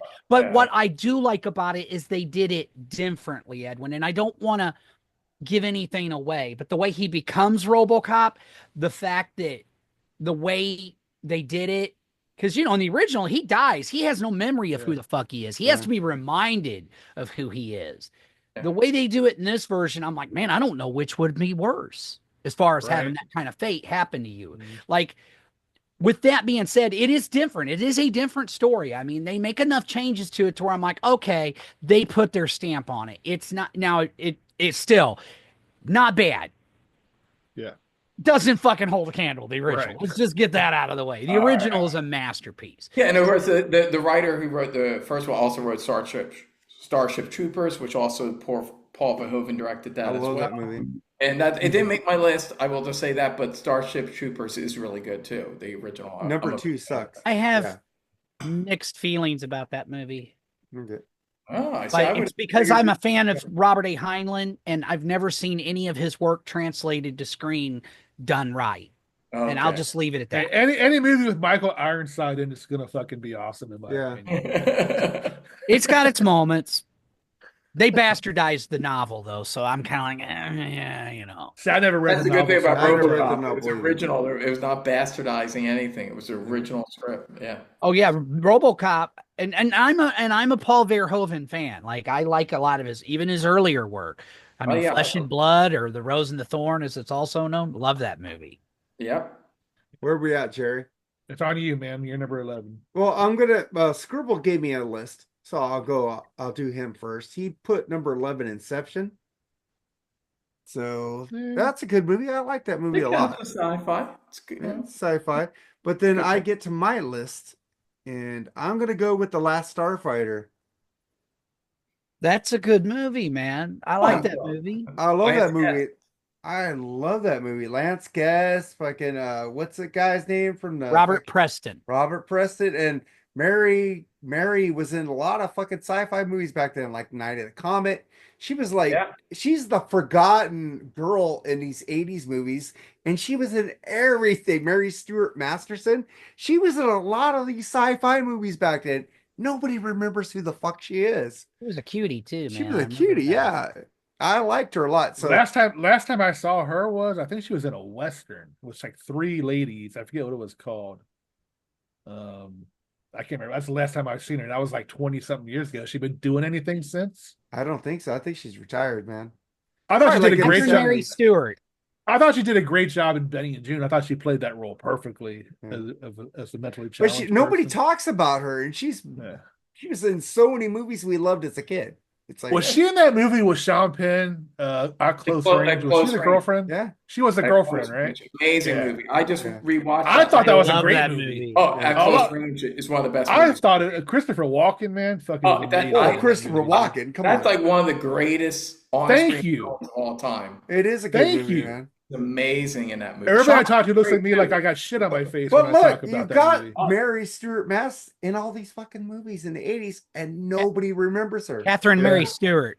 Catherine Mary Stewart. Yeah, that girl. Okay, that's a different person than Mary Stewart Master. Yeah, You're I got messed up. confusing three name actresses. Yeah, I was Yeah. thinking three. You were names. close. Catherine Mary Stewart. She was in everything back then. But they both were. Both these actresses were. Night of the Comet was a good movie too. That was Yeah, in that my was mentions. Yeah. Night of the Comet's good. Actually, yeah, I did. It wouldn't have made my list, but yeah, it's good. It's good. Yeah. I felt bad. I did that Halloween 2 video, and was my last video, and I felt bad. I just want to say it now. Shout out to Lance Guest because he was in that, and he was really good in that. Yeah. And I didn't mention that, but that's another. Nobody talks thing. about Lance Guest. He was in a lot I of know 80s movies he's too. a very naturalistic, likable actor. you Or know? Jason Gedrick. Nobody talks about him either. He was in a lot of shit too. Yeah. Iron Eagle, Backdraft, a lot of shit, man. I'll be right back, gentlemen. Okay, Jerry, it's your turn, man. I'm gonna take a piss, but I want to hear what you got to say. All right, I'm gonna pick Invasion of the Body Snatchers 78 is my number. Good one. 11, I'll be right man. back. Well, there you go. That's a remake. So Yeah, it's a remake. I love it. Great acting. Donald Sutherland, Brick Adams, Leonard Nimoy. Oh shit, she was on Alien. What was her name? She was I a know. survivor at the end. Veronica Cartwright. Yeah. Yeah, just an amazing. What I loved about it is it didn't end happy. They were defeated. The human race was fucking defeated. I love that. And that scene at the end when Donald Sutherland is pointing the finger, making that noise, man, is fucking iconic as hell, dude. Love it, dude. I thought it was an amazing movie. They've done like, I wouldn't say, well, they've done ripoffs of it for sure. Like, Yeah, there was one in the 90s. I remember one. The Faculty. That was kind of a ripoff of the Body Snatchers. There was one like in a way. called The Invasion that was more of a direct remake in the 90s. Did you see that one? Was that the one with Nicole Kidman? I don't know. No, that was The Invasion. There was another one called, maybe it was called Body Snatchers. There was one that was more like an actual remake, but they did change the title a little bit. But there's also The Invasion. There's been a few. But I will say, generally speaking, when I hear people, it's either the first one or the 70s remake that you're talking about. Yeah, but I just love it. I just love movies that just end bad, to end. Well, that's no one of the happy major ending. differences between the original. The original, now the Even 70. the original is a little dark. That ending. Yes, the 78 so remake dark. ends the way the book does. Yeah, I mean both. I'm saying even the 50s one, for the 50s especially, that was very well done for the time. They're both dark endings. Yeah. Yeah. But yeah, Jack Finney, he wrote the book, which I love the line in the faculty where Elijah Wood, another science fiction movie, says something about, well, what if this Finney guy had something? And she was like, well, your conspiracy theory's flawed. And he goes, well, what do you mean? He's like, because Jack Finney's The Body Snatchers is a blatant ripoff of Robert A. Heinlein's The Puppet Masters, which is true. That's a better story. But again, they tried to bring it to life, but because they didn't have the budget to do it justice, not a very good movie. It's a shame. Anyway, that's my number 11. good choice. That's a great pick, man. I just remember Donald Sutherland. I mean, Yeah. that was so fucking iconic, that scene, Yeah, dude. that It's is like, memes man. everywhere on that. It's like yeah, a great fucking. All right, that was number in my 10. honorable mentions, by the way, so I'll take that off right now. Yeah. Number 10. That and the originals in my honorable mentions. Yeah. When that come out? What the book came out? What, in the 40s or 50s? It's an old book, ain't it? 50s. 50s, yeah, fucking great. But all right, Mark, excuse me, Mike, what's your number 10, man?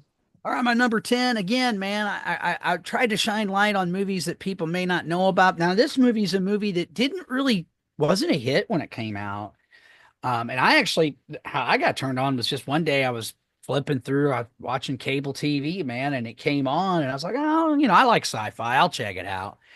And came out. It was released in, I believe, late 90s. Yeah, 1997. And that is Gattaca with Ethan Hawke and Uma Thurman. I love Ethan Hawke. And it's written and directed by Andrew Niccol. And basically, if you've not seen it, the whole premise is it's about genetic engineering, because they've gotten to the point where they can basically, because of eugenics, they have children that are conceived through genetic selection to ensure they possess the best hereditary traits of their parents. The film centers on Vincent Freeman, who's played by Hawke, who was conceived outside the eugenics program and struggles to overcome genetic discrimination to realize his dream of going into space. It's a really, really cool movie. I really dug it. I think I like the message that it has, because it's all about, basically the human spirit, and because he's told from basically birth it ain't gonna happen, dude. Ain't gonna fucking happen, and he finds a way to do it, and it's a really, really cool movie. I like it a lot, man. I definitely very underrated film, I think, but I know it has its fans. Like I said, it's kind of become more of a cult movie now, but yeah. So that's my number 10. Yeah. Gattaca. Oh, I always thought Uma Thurman was fucking hot, man. I always thought she was. Well, she looks smoking hot in this movie. Yeah. Have you ever seen? Any of you guys seen that movie? Yeah, I like yeah, Gattaca. It's a good Yeah, movie. I thought it was a good movie. I haven't seen it in years. Now I want to go watch it again. Yeah. Yeah. I think it's on Max. You can watch it on Max and a few other Cool. I got Max. I'll Amazon watch it. too, I think. I got Amazon. Yeah, I really dug it. And I just thought, well, I'm going to shine the light on a movie that, now objectively, again, because I do think you can be objective and subjective at the same time. Objectively, there are other movies, I think, sci-fi films that are superior to Gattaca, but I know some of you fuckers are going to mention those movies, or they're just part of a larger thing, and that's why I didn't have them on the list. But yeah, so that's why I picked my number 10 is Cool. Gattaca. All right, Edwin, what do you got, man? Number 10. I said I actually have two remakes on my list. This one, and they're two of the greatest remakes ever made, in my opinion. And this one, well, actually, a lot. Sometimes there's a subgenre of sci-fi, which I would call sci-fi horror, and this falls under that. And I'm more of a horror guy than a sci-fi guy, so you will see this subgenre appear multiple times on my list: sci-fi/horror. And this is The Fly, David Cronenberg's The Fly. Oh, bitch. Yeah, which is an amazing movie. Better, and I like the old original one with Vincent Price, but this one's like on a whole other level. Jeff Goldblum, his greatest role, he's amazing in it, and Gina Davis, yeah. She's great. They're so likable, kind of like the classic Wolfman idea where you just really like the characters and you're emotionally invested. So when you see Jeff Goldblum's transition, both physically and mentally, it's like you don't want to see it, but yet you're so invested in it, and you get so involved. And another film, very tight story. That's how they made a lot of films in the 80s. Like not a lot of fat. Not like nowadays, everyone's got to have some backstory or someone died of cancer in their past. And there's all this bullshit. Like Jeff Goldblum's character, you just meet him at a party. He's likable. You like the guy. He's a quirky genius.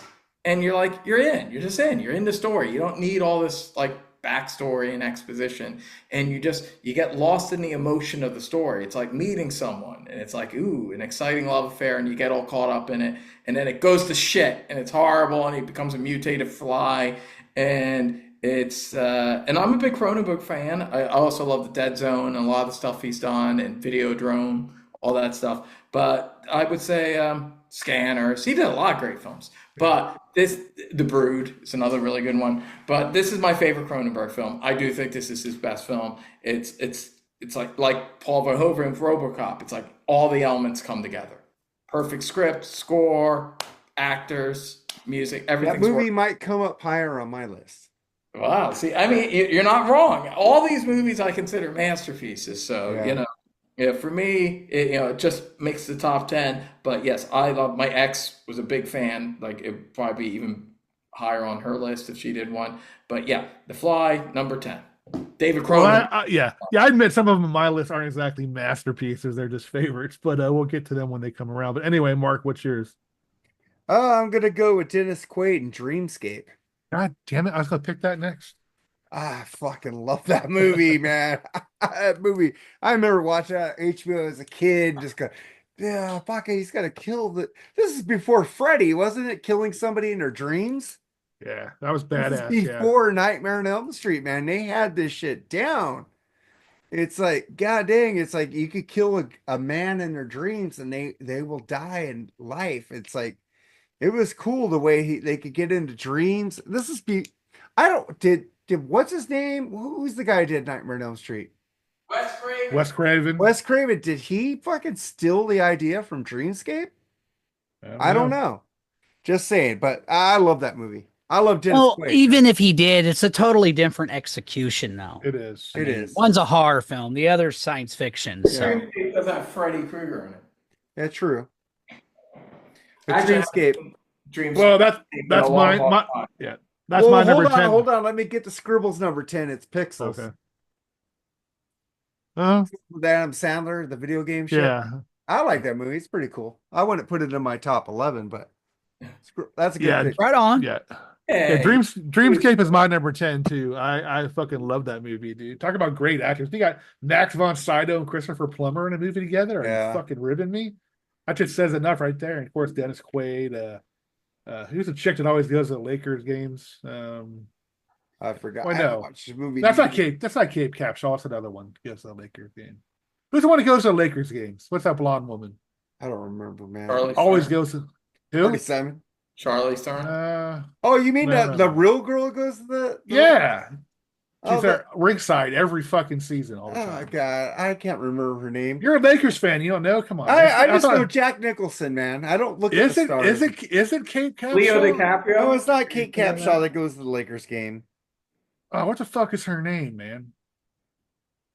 But anyway, and also a genius actor is David Patrick Kelly, man. Love that dude. Creepy fucking. He always plays creepy roles, like in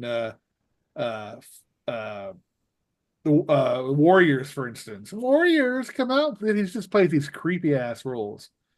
48 Hours. He was funny in that movie too. Just cool dude. And he was also what do the guy that got tossed off the cliff on that Schwarzenegger movie?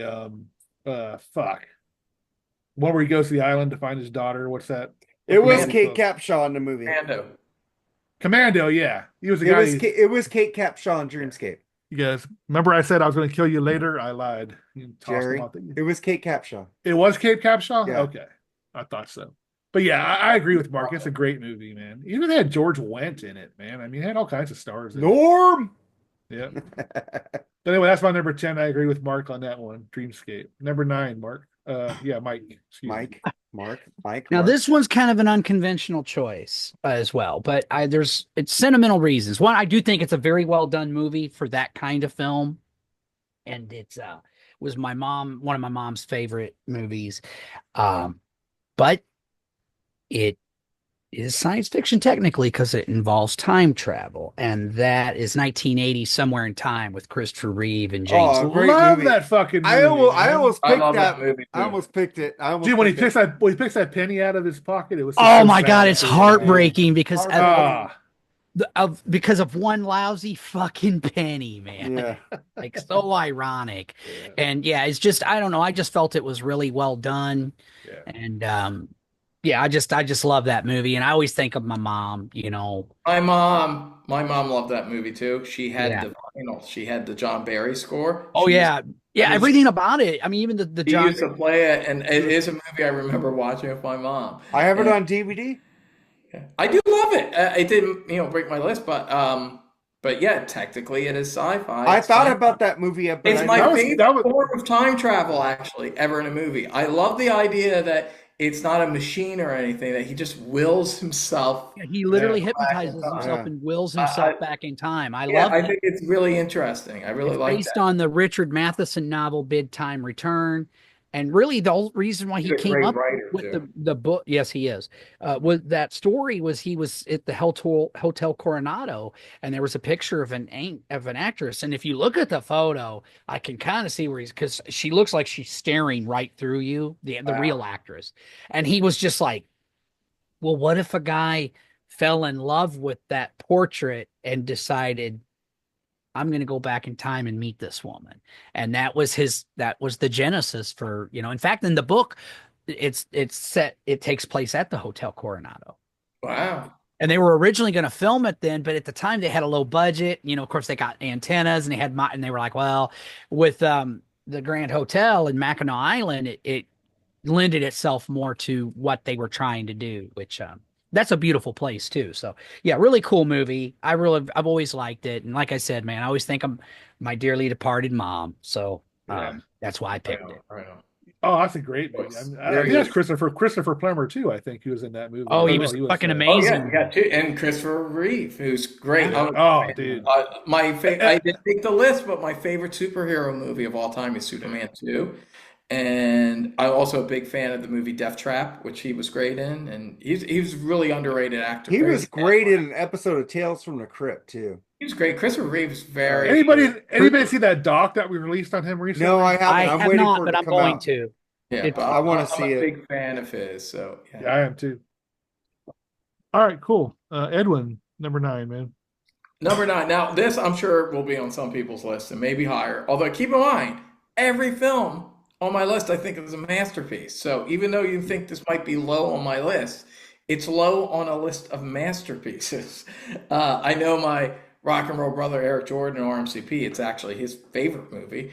But it is my ninth favorite sci-fi movie, and that is the original. You're going to hear the word original a lot, with the exception of those 2 remakes that are on my list. Uh, Terminator, the first Terminator, James Cameron's original Terminator. Of course, it's a masterpiece. Everyone loves Terminator. Some people, I don't really know them, but in theory, there's got to be some people like T2 better because it made more money. But Terminator is better than T2, in my opinion. T2 is definitely the best sequel, but that's not saying much because everything after T2 wasn't that good. I agree with that. Yeah, I mean T2 works. I loved it. love Terminator 2, but man, the original, come You on. can't, you Right. can't be the Terminator 2. When I didn't see the original in the movie theater. I loved it. Don't get me wrong. Maybe it's It's because good. maybe it's because I didn't see the original in the movie theater. I saw it in HBO, but I did see T2 in the movie Well, yeah, theater. same here. Yeah. Same here. Oh no, I like T2. I like T2. I feel very similar. My feelings about T2 are similar to my feelings about Aliens. Both James Cameron's very entertaining. His stuff's very popcorn and entertaining, very on the point. But in both cases, I prefer the Well, I darker. like Alien better than Aliens, but I like T2 better than Really? Terminator. I was gonna say, Yeah. to me, Terminator it's just darker, it's grittier. It is, but It has more of that John Carpenter influence, and whereas T2 is more Spielberg-esque, and I'm more of a Carpenter guy than a Spielberg guy. I love Carpenter too, yeah, as we'll get into Terminator these is just, movies. I know, I like seeing Arnold play the villain. I like the Terminator as a bad guy. I think it's cool. I will give credit to the second one for not being a remake sequel, that it dared to be different and doing a switch and seeing Arnold play the good guy. And Well, that Robert Patrick was good as that bad It man. was. It's a good sequel. It's a really good sequel. Yeah, you have to admit that that fucking robot that Robert Patrick played was awesome. The liquid Oh, it's fucking great. Terminator, badass. It's man. a really good sequel. But I like the first one better. I like the I do gritty too. of it. Yeah. I like Linda Hamilton's arc. I like seeing her as like a regular woman that Right. then slowly but surely, has to fight the Terminator at the end. and just everything about the vibe of the movie. And I generally speaking, I prefer the early. I'm even like this with music. I prefer the early '80s to the later '80s. Like I just like the grittiness. Still this '70s hangover that you get from the early '80s shit. And like Terminator is a great example of this. Like just watch Terminator and then watch T2. It's like night and day, tonally speaking. The first I one's love so them both, but dark. yeah, Terminator Yeah. 2 a little bit better. Definitely Terminator for me. Number 9. Love the first Terminator. Now that's a football game. That's how you play football right there. Hell yeah, dude. You watching it? Yeah, they scored a touchdown. You watching it? Yes. Yeah. I turned it back on. Of course you do. Real fans turn it off when we turn it back on. We don't leave it off. Yeah, but I feel like Terminator is going to appear in a few. It's like the this. Dodgers down 5-0 in that game 5. I turned it off for a second and then turned it back on, and look what happened. Hey, dude, I did the same thing with that World Series against the fucking Texas Rangers, man. And then Dave Freeze, pow, and I was like, holy shit, here we go. Yep. Anyway, yeah, dude, great choice, Edwin, and we will. I'll tell you my opinion later. All right. All right, Mark. What do you got, man? Well, I didn't pick Terminator was one of the movies I wasn't going to pick T1 or T2 because people know how much I love those movies. I want to pick different shit that I want to get people to check out, but I'm going to pick a John Carpenter film. It was a remake of this movie, The Thing. I love this movie. I love Kurt Russell. I could have picked the Chinatown movie, but I like this one better. The Chinatown movie. You mean Big Trouble in Little China, But that's kind of sci-fi. That's kind of sci-fi. It's kind of sci-fi. sci-fi. It's not sci-fi. He's got powers. That's not sci-fi. It's a supernatural kung fu. Thank you. It's not. It's kind of sci-fi. If it was, it'd be on my goddamn list because I love exactly, that. I love that movie too. That's exactly why it was. But The Thing is a space monster, man. So you gotta get that. Oh no. The Thing counts. Thing's sci-fi. The Thing is my number 9, and then Scribble's number 9 is War of the Worlds, Tom Cruise version. Okay. Very good. Very good. Very good. I have a theory that some of us might talk about The Thing again. Continue. All right. I'm done. Yeah, I'm gonna go with my number 9. Well, I mean, when you got a naked woman walking all the way through the fucking movie, it's got to be fucking good. I'm gonna go with Life Force. I knew it. The minute you said naked woman, I'm like, we all went. It don't matter if you watch that movie on fucking mute. That woman was gorgeous, man. Matilda May was fucking Matilda May, and it was a good movie too. The It is a good movie. It's a good movie. Space vampire. The effects were kind of cheesy, like when they sucked the life out of them, like dummies. Really bad, but it was man. But I thought it was a really good fucking. That's the ending, man. When you see all these fucking souls going up in the sky with that catching thing, people just dying on the street. That's a good movie. I thought. Yeah, and I absolutely watched that movie. And you have to admit, I probably watch it more just to watch her. It's fine. As soon as she's a naked woman, me and Mike were like, Life Force. Like we knew. There is a story. There is a story there, but man, I'm telling you. But I like it because I like the whole sci-fi take on vampirism. I thought it was cool. Where instead of blood, they're literally sucking out your life force, your energy, your soul. I love it. You ever see the 60s movie, Planet of the Vampires? Yes. Yeah. I haven't seen that one. Yeah, it feels a little like an update of that. That was like sci-fi vampires. Well, I'm sure it was influenced by that because Toby Hooper, he even literally did a remake of a classic science fiction movie. That'd be Leaders from Mars. Yeah, that's like when they found the ship, there was 2 guys with it, but nobody gave a shit about the 2 dudes that were with her. They just wanted to see Matilda walk around naked.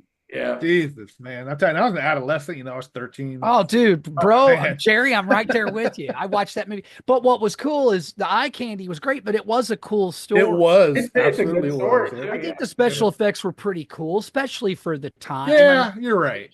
You got to look at when that movie was made, man. Speaking of Star Trek, Patrick Stewart was in that one, actually. Played a small role in that one. So, he was in Excalibur too. And he was in Excalibur?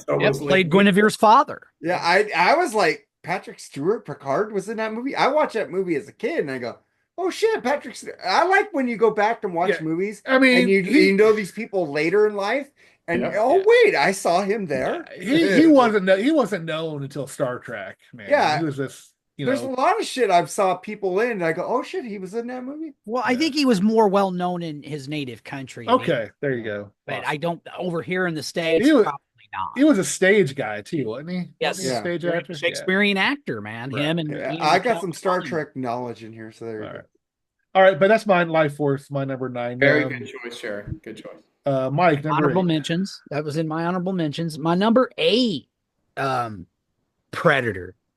Nice. I almost picked I up. fucking love this movie, man. I'm not a big fan of most of the sequels and what they've done with it afterwards, but Hey, this Predator 2 was good with Predator 2 was okay, dude. It I was like okay. Danny Glover. Dude, I'm sorry. It's Can't compare. okay. Is it Well, you average? can't, but it was good. It wasn't as good Yeah. as the first. I'm not It's still saying good. it sucked, dude, but it's been fucking downhill ever since, Mark. Yep. Yeah. Alienverse Predator was Did better you see than that Predator last 2, in my one with the opinion. tribal predator? That No, was I pretty have good. not. That's I pretty need good. to check it I out. only It's liked pretty the good. first one. No, the last one they just made where the predator first came, like in the tribal shit, like in the old days, it's really good. It's I Prey, haven't- right? That's the name of the movie, Prey.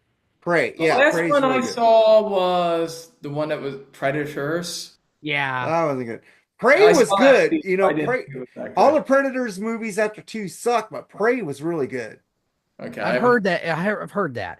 But yeah, I just think everything about it. For one, it's not just because it's Arnie. You got this great ensemble cast. You got, badass dudes like Bill Duke and fucking, Jesse Ventura, Carl Weathers. I Yeah. mean, it's got everything. It's like this buddy movie, but yet they're on this mission. It goes from this military thing to this alien, well, hunter, this predator, just systematically taking everybody out one by one. And I just thought it was a very well written story by Shane Black, and he even plays one of the characters in it. The special effects I think still stand up to today. Kevin Peter Hall, who also played Harry and Harry the Hendersons, played the Predator, did an amazing job. I love this fucking movie, man. I think it's epic. Great movie. You know your shit, Mike. You know your shit. I do. All right, Edwin, what do you got for number 8, man? I've been talking of, mention a lot of people know I'm a huge John Carpenter fan. He's one of my favorite directors of all time. He's from this point on, he will be represented multiple times on this list. So I'm just saying that now. And this is one of my favorite movies of all time. It's more than a movie. It's a fucking meme. It's They Live. They Live, which I'm sure it's going to pop up on a few other lists. It's not on mine, yeah. only because I didn't want to. You didn't want to overdo John Carpenter. Okay. Dude, I love John. Love I him. know, hey, so I'm with Edwin on this. John Carpenter rules.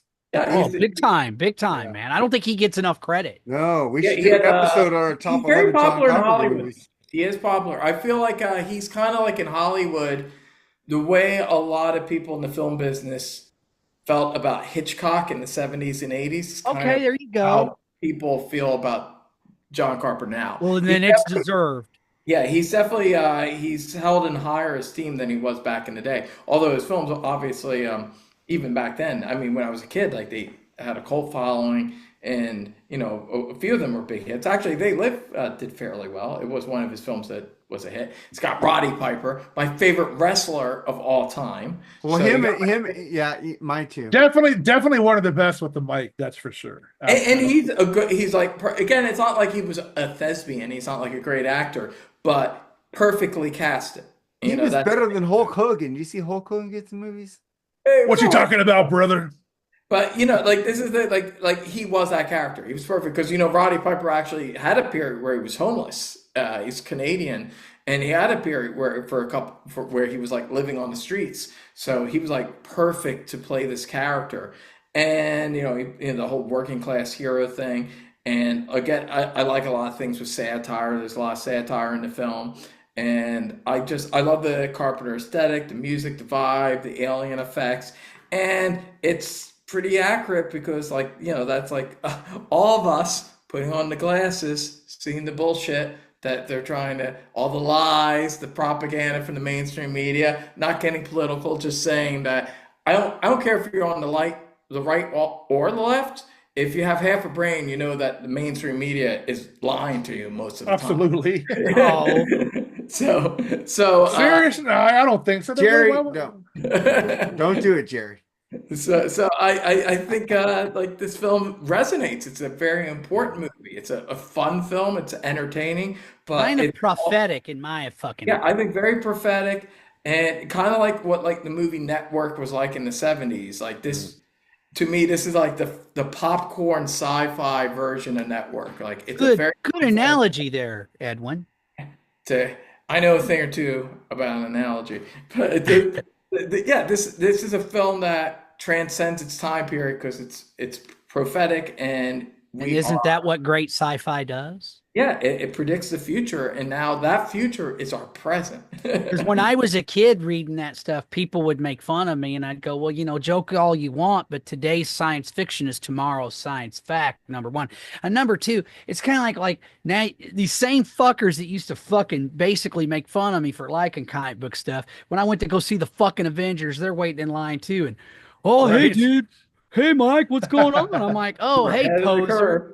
You fucking poser. Remember you said this shit was nerd shit. Now you're first in line. Get the fuck out of here, man. I was thinking one thing I said before in a couple of my videos. I said, like, the times are bad when you look back at, and it's John Carpenter movies and Megadeth lyrics that don't seem like they're about dystopia future, but they sound like they're about the present. Yes. It's like, this is the world. Oh, that's what they were warning us about. And yep. Here we are. George Carlin warned us about it too. Yeah, Carlin was another one. Big fan. He's my favorite comedian. But dude, I watch his shows all the time. I know what's coming, and I still laugh my ass off when I hear it's fucking. You just hear truth. And They Live is a movie about truth. Plus, come on, that fucking fight scene. Boom, boom, boom. One of the great 10 minutes fist fight scenes. It's fucking awesome. I love They Live. So there you go. Strong number 7. I think we're on 8, right? Yeah, it's me. Are we on 8? All right, Mark, go ahead, man. It's me and Scribble, right? So Edwin already talked about this movie, The Fly, with Jeff Goldblum. And great movie. Great fucking movie. Him and Gina Davis had great chemistry back then. Well, they were a real life couple, man. Yeah, it was great. Even that movie they played aliens, and what was that movie with Jim Carrey and Jeff Earth Girls Are Easy? Earth Girls Are Easy. I love that movie. I could have picked that one too, because I like cheesy sci-fi, but pick that. And then Scribble picks The Iron Giant. I've never seen it. That's a good movie, man. It's animated, but it's very well done. Good pick, Scribble. Yep. All right, I'm done. All right, speaking of John Carpenter, you can debate whether it's sci-fi or not. I think it is, but I got to go with Snake Plissken and Escape from New York, man. Oh, it's a dystopian future. If that's not science fucking fiction, I don't know why. That movie might be a lot higher on my list. Yeah, I was wondering if it should be, but man, what a fucking great movie that was, man. Holy shit, dude. One of the best characters in all movie history in Snake Plissken, man. Love Kurt Russell. I love the cast. Adrienne Barbeau, she was another fucking looker back in the day, dude. Damn. Oh, I got a fog poster for like right. Oh, can't see it, but it's right here. I love her in what was that, The Swamp Thing? That was a good movie. Oh, she's great too. The Wes Craven. And, she was John Carpenter's wife for a couple of years when they did The Fog and Escape from New York. She was his wife. Yeah. You got fucking Isaac Hayes as the Duke. Some Duke from New York. I love that scene where the president's fucking wasting him. That was just badass, dude. You got the one dude. You got the one dude from fucking who's the other dude in there? Harry Dean Stanton. Harry Dean Stanton. Great actor, man. Alien, Christine, a lot of great films. Yeah. Have you seen a bad Harry Dean Stanton movie? Even his little cameos, like Red Dawn, he was in that movie for like. You know 5 what? minutes, I was always a Harry Dean Stanton fan, but the man became my hero when I found out. And I didn't know any of this at the time, that he was baning Rebecca De Mornay before she filmed Risky Business. Oh, shit. Yeah. She ended the relationship with Harry, which broke his heart, but they remained friends to his dying day. She literally took care of him while he was dying. So there was obviously some strong feelings. She's a cool one. She dated a lot of interesting men. She was like with Leonard Cohen and stuff. Like she. Yeah. But man, Yeah. what a woman! And I'm like, dude, I Oh, yeah. already love you, but you're my fucking hero. You know, she You was probably watched my risky You know, business he video, so was even you know how I then. He feel. you was know like, who her, you know who I her mean, he was dad like was? fucking. He had to be at least 20 years older than her, maybe even more. Do you know who her dad was? You must have really good game, though, Oh obviously. yeah. Did you know who her dad was?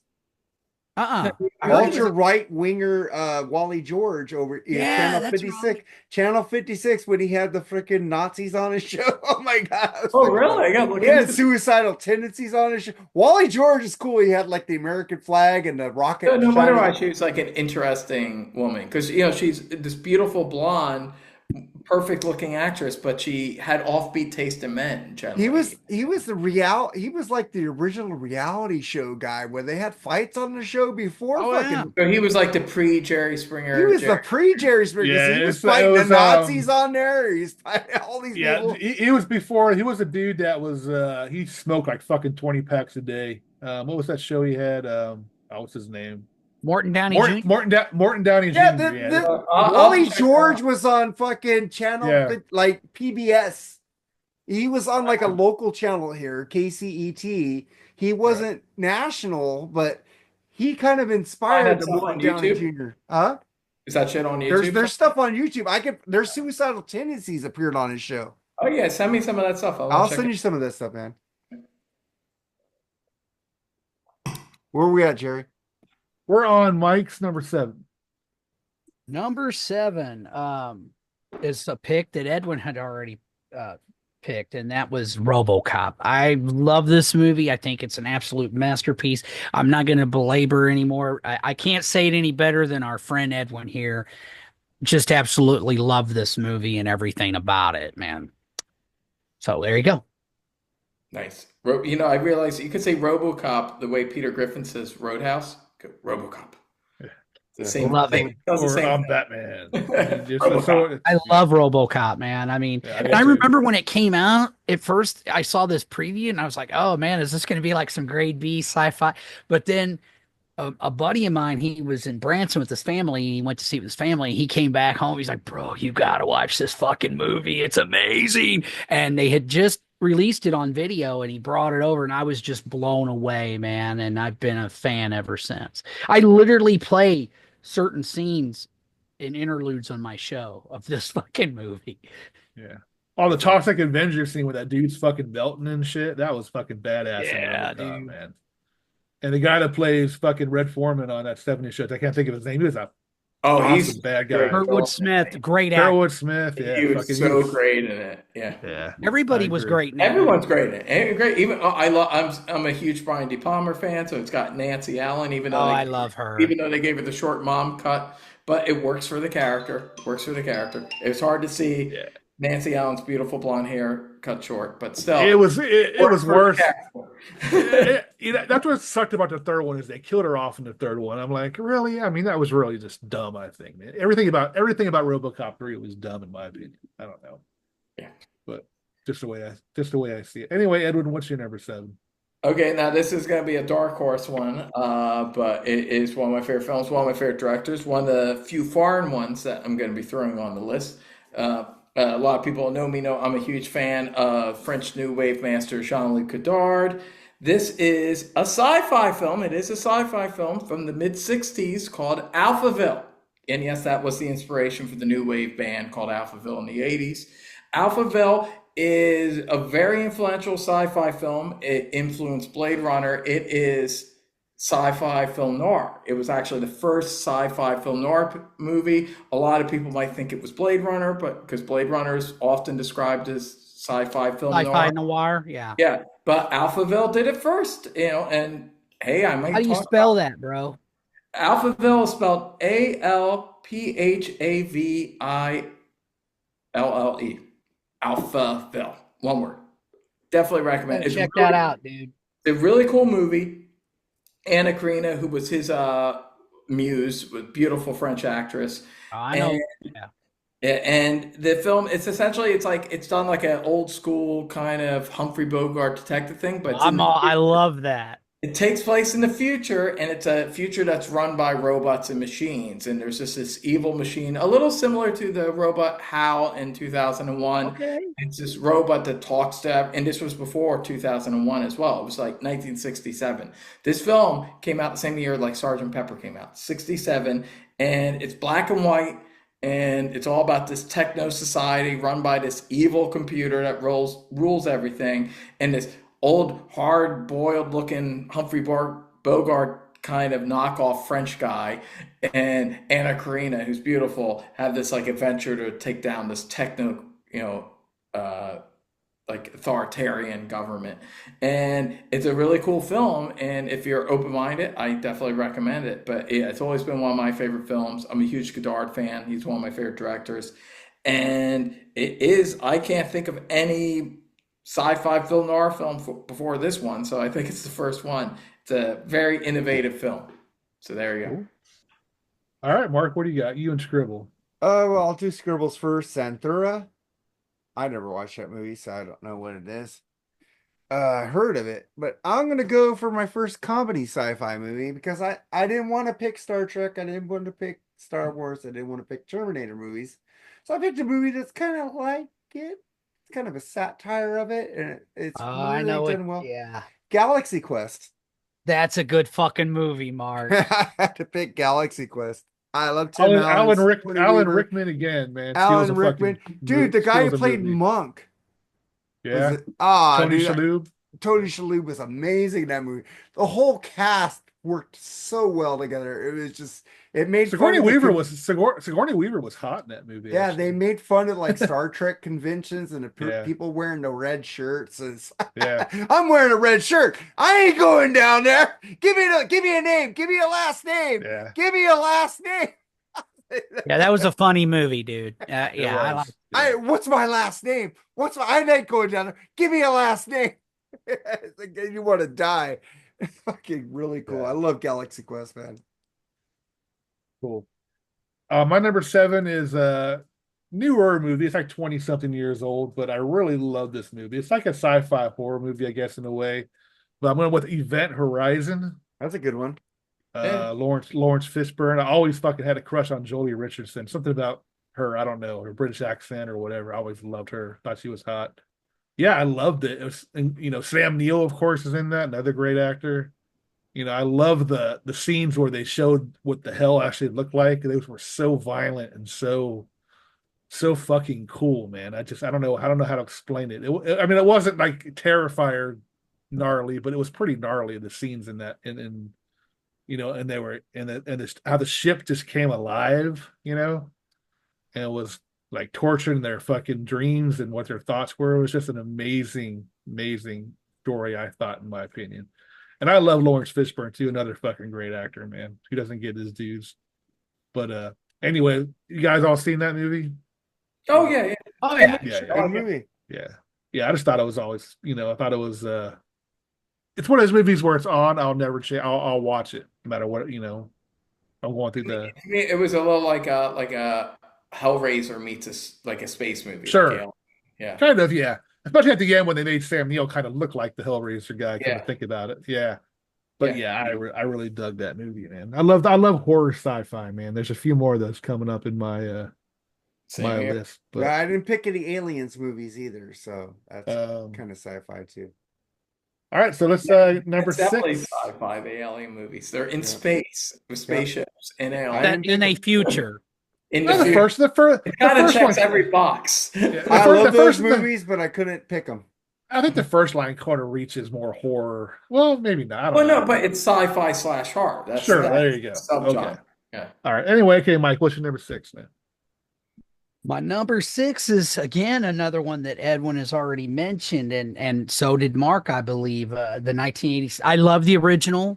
It's a fucking beyond classic. I remember watching it as a little boy, and it definitely creeped me out with the little man spider going, help, or fly, help me. I was like, oh, hell no. And the fact that everybody thought she was crazy, man. They thought she ganked him because he kills himself with the head press. And then, of course, when Vincent Price and the other guy sees that, I was like, whoa. But the remake, holy shit. I remember when this movie came out, man. and it just blew me away. I've always liked David Cronenberg, and just the whole idea of him slowly metamorphosizing into the fly or Brundlefly. And just some of the dialogue too is just brilliant. Like my favorite part is the whole, have you ever heard of insect politics? I just love that whole Yeah. because it's just so Because heartbreaking. of that movie, he taught me that every time a fly lands on something, they throw up. And it's Yeah. like, oh shit, they landed on my food. I'm throwing that shit away now. And I'm not gonna lie, man. It it just broke my heart, especially when she's like, I don't understand, what are you trying to say? And then he does that whole, well, I was a insect who dreamed he was a man, Yeah. and that whole speech he gives her, and the fact that that the insect world is brutal. She's like, I still don't understand. He goes, what I'm trying to say is I'll hurt you if you stay. And she runs out crying, and he just breaks down. And it's just such a heartbreaking movie, man. Because like you said, Edwin, I mean, you get to know this guy, and he's a good man. He's not a bad person at Right. all. What happened to him was just fucking awful, man. And it's just, yeah, Because the fly got in a pod and it changed the DNA. and it merged them completely. Where the yeah. other one, it's like they both, one The head becomes or half yeah. man, half fly, and the other man's half fly, half man. But Yeah. but I love how they took that idea. Again, that's what you do with the remake. You take the idea, but you do something. In fact, what I loved is Cronenberg even said in his mind, the original Fly actually happened. His name is completely different. The only similarity between those two movies is it's a scientist that accidentally, is trying to teleport and something bad happens to him. Yeah, they could have called it Another Fly. Like It really could have, but he even said, he goes to, in his mind, it was like kind of a spiritual sequel to the original, because it's like, in other words, Seth Brundle exists in the same universe as, I can't remember the scientist's name in the original, but I was like, that's pretty fucking cool. I like that. Yeah. So yeah, I love The Fly, man. And I think that, again, that's how you do a remake, boys and girls. You fucking put your spin on it. And he totally did. Nice. All right, Edwin, what do you got, man? Well, I mentioned this in passing with the last film because I said that when I was talking about sci-fi film noir, I'd be surprised if it doesn't pop up again for some people. But yes, I'm going to be apparently the first guy to talk about Blade Runner. So there you go. Blade Runner is my 6, very strong 6. I could say any version of it. I do prefer the first director's cut that became popular in home video in the 90s with the unicorn ending.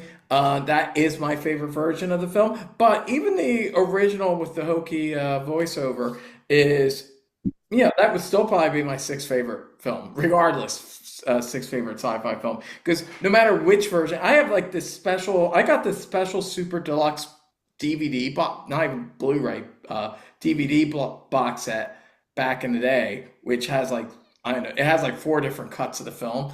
And there's a lot of bonus disc and every time I watch this, it's like one of those it's like I like the White Album, the Beatles. Like there's different mixes and every version of it works. It's all good. It's just like, but my favorite's the original stereo mix for that one. But it all works, and Blade Runner's like that. No matter how they put Blade Runner together, it's still Blade Runner. It's still Ridley Scott's 1982 Blade Runner. So no matter what, it's great. My favorite's the original director's cut, but either version works.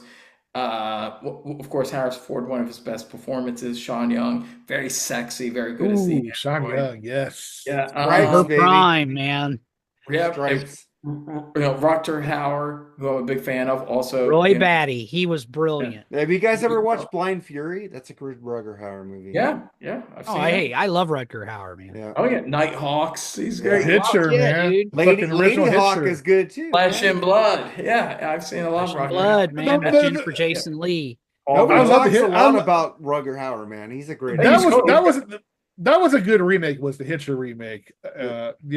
What do you guys think about the Hitcher? Do you like that movie with Rick? I love the original. Love the C. original. Thomas I've never seen Howell, the Rutger Hauer. remake. I haven't seen I thought it was pretty good. He got the guy. What's It's his name? okay. It's Rutger Hauer was very dark though. Sean Bean plays the fucking. He's Well, I just love awesome. Sean Bean. He's I Yeah, great. love Sean Bean too. Yeah. Yeah, It's got Sophia Bush, I think is really hot, and yeah, I thought it was well. It's basically almost the same movie, so you're going to see pretty much the same movie, but it's a little bit more, kind of more violent, I guess, in a way. Maybe wouldn't you say, Mark? But it's like the original had more suspense in it. Yeah.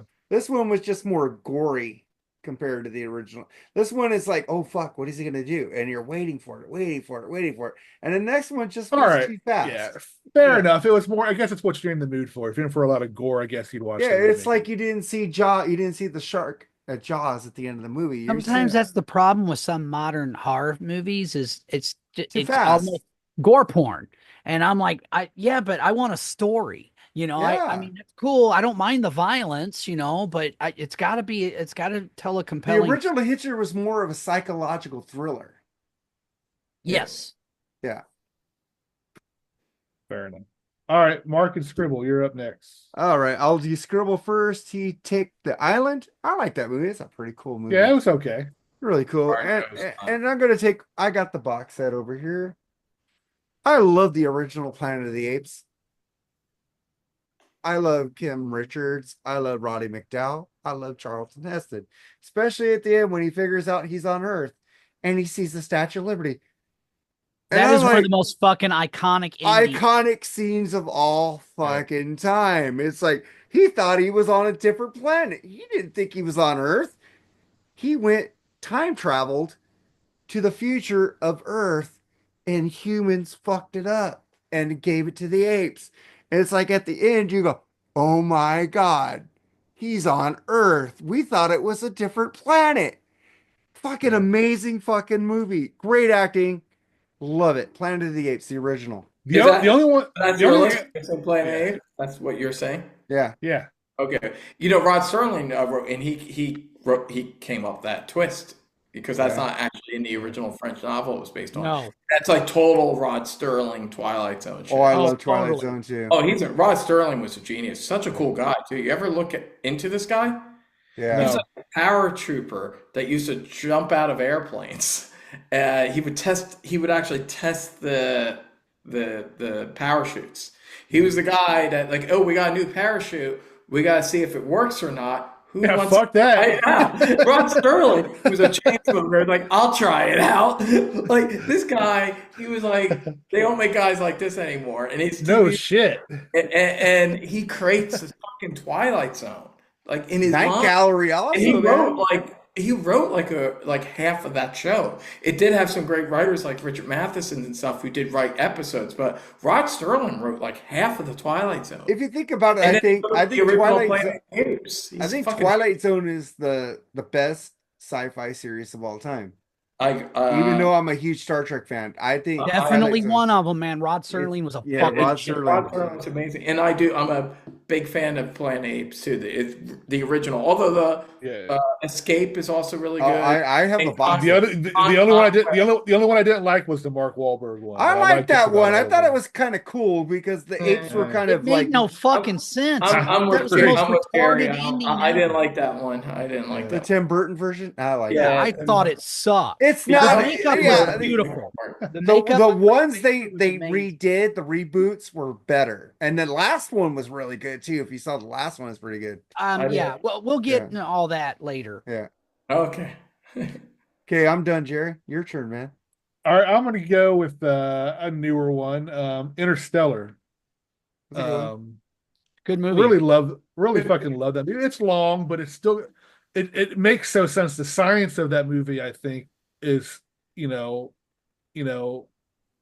right. I think. I mean, if you go far enough, you can actually come back in the future. You know what I mean? In space, how it's weird. It's what I'm talking about. He comes back, he's like hasn't aged at all, and everybody else is like his daughter's like on her deathbed and shit like that. I love the not theology, but the what do you call it? The science behind that movie, and I thought that was kind of Planet of the Apes too.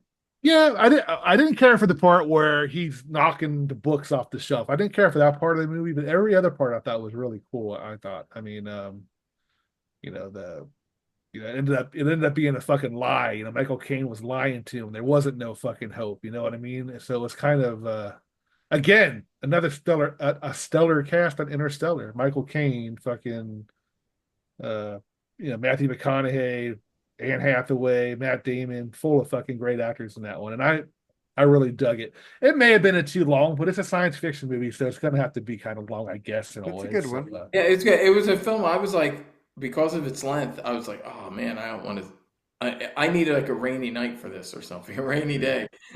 But eventually, a rainy afternoon did come, yeah. and I did sit down, and I was like all in, and I did get invested. I got emotional. I got choked up at the Yeah. end. So it hit all the beats. It's a really good film. Who was that? Was Christopher Nolan, right? Did him Great this Yeah, film? filmmaker. Christopher Nolan. Yeah, Christopher Nolan. I would say I wouldn't say it's his best film, but it's his most emotional film. It's the film that made It me is, feel. yeah. Yeah. Yeah. Absolutely. That's my number 6. Number 5, Mike. Number 5 is a movie we've already mentioned, but The Terminator. Sorry, Mike. Sorry, I'm. It's okay, brother. It's all right, man. Hey, great minds think alike, The Terminator, though, for all the reasons we stated before, I mean, it was kind of a game changer, very dark. Just like one of the images that always stuck out to me is when you see the camp when they, I guess, flashback in a way because it's Kyle's memories, and they're at their camp or whatever, and you see these, it looks like a family watching TV. Right. As the camera pans away, you see the TV's holding a little fire in to keep them warm. Yeah. That, even as a kid, always struck me is it was just like, oh wow, that was pretty wild, I thought at the time. Just stuff like that, but it,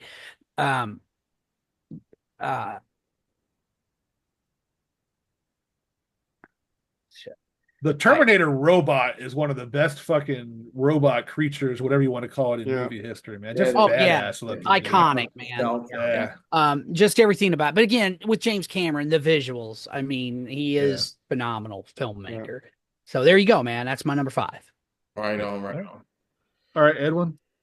All right, my number 5. This is another dark horse. I don't know if too many people have seen this. I feel like if they have, they would like it, but not too many people know. I only saw this film for the first time a couple of years ago, but it quickly became one of my favorite sci-fi films of all time. It's a movie from 1981 entitled Outland, starring Sean Connery. Good movie, I man. didn't see it. Yeah, I actually brought the Blu-ray just because I thought people might not know it. There it is. See Sean Connery. A badass. I need to see that. Yeah.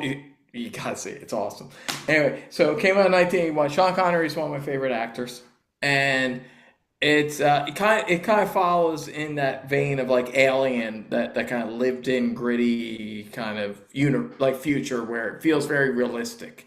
It's a very realistic, gritty film. It's the early 80s, but has that 70s hangover, so it has a lot of things I dig about it. It's a very small, focused film. Sean Connery plays a cop who's been kind of demoted. He has been demoted, and he's put on this like mining colony on this other planet, and there's a lot of corruption, and like a lot of these 80s movies, it deals with like corporate corruption, and so you got some social commentary, which I like, but not heavy-handed. It's like very organic to the story, and it's about like he's a cop who has like something to prove, like he's been kind of disgraced and kind of demoted, and now he's on this really corrupt planet where this corporation are exploiting these miners, and there's something bad going on there, and he decides to like, fuck it, I'm gonna do my job and do the right thing, and then essentially most of the film is just him waiting for these like intergalactic hitmen to show up on the planet. And it's very unique. It's very different. And the thing, I would say Connery, he's one of my favorite actors, but I wouldn't say he's like one of the more emotional actors in the world because he's always so cool. Connery's very cool. Yeah. But this movie, I actually think this is his best performance. And a lot of people might go to The Untouchables, or Last Crusade or something. But to me, this is his best performance because he has a vulnerability that you don't normally see in Connery. Because he's so cool and badass. But in this film, there's a bit of a vulnerability. He feels like kind of a beaten down middle-aged man in this, in a way that I've never quite seen him in other films. and it just makes you like cheer for him even more. And it's an amazing movie, and I just wish it was like more known, by people. But anyway, It's a very underrated science fiction film. It's definitely in my honorable mentions. Good pick. And I don't know if you know this, but it's actually kind of inspired by High Noon with Gary Cooper. that makes a lot of sense, actually. Yeah, yeah, because it's all about the anticipation, waiting for the final Yep. showdown. Yep. Yeah, that makes a lot of sense. Yeah. And yeah, kind of like Assault in Precinct 13 is inspired by, Rio Bravo. It's got that. Exactly. Yeah. Yes. Yes. Yeah. Yeah. So yeah, definitely. If you love Westerns and you love sci-fi and you love Sean Connery, then definitely check out Outland. Great pick, brother. Thank you. All right, Mark. All right, let's go with Scribble Scribble. first. He picked Jurassic Park for his number 5. I didn't pick that movie. But I'm gonna go with Edwin, another John Carpenter movie, my second on here. They Live. Right on. I love that movie. Come on, one of the greatest lines in the movies is I came here to chew bubble gum and kick ass. Guess what? I'm all out of gum. Roddy Piper. Roddy Improv. Piper. May he rest in peace. May man. he May he rest in peace. He came up that line. that is a great. Looks like I'm all out of gum. I'm out of gum. Guess what? I'm all out of gum. Total badass as a wrestler. He had a dad bod for a fucking wrestler and still kicked ass, man. Seriously. He wasn't built like a wrestler or, just a badass dude. I love Yeah, Roddy so Piper. I picked They Live. We already talked about that a lot. Edwin talked about it a lot. So I just had to put that line in because Edwin didn't talk about it. So there you go. All right, my number 5 is M. Night Shyamalan classic. I'm talking about Signs, man. I fucking love that movie, dude. I was thinking about putting that higher on my list. Again, another fucking great story. Great written lines in that movie, which I really liked. The dialogue in the movie I thought was great. And the intense scenes, like when you see the alien on the TV, when the Mexican kids are at that party or whatever, and they see the alien and everybody starts freaking out. Just well done movie, in my opinion. And Pretty cool because it's like an alien invasion, but taken from the point of view of just this one family. right.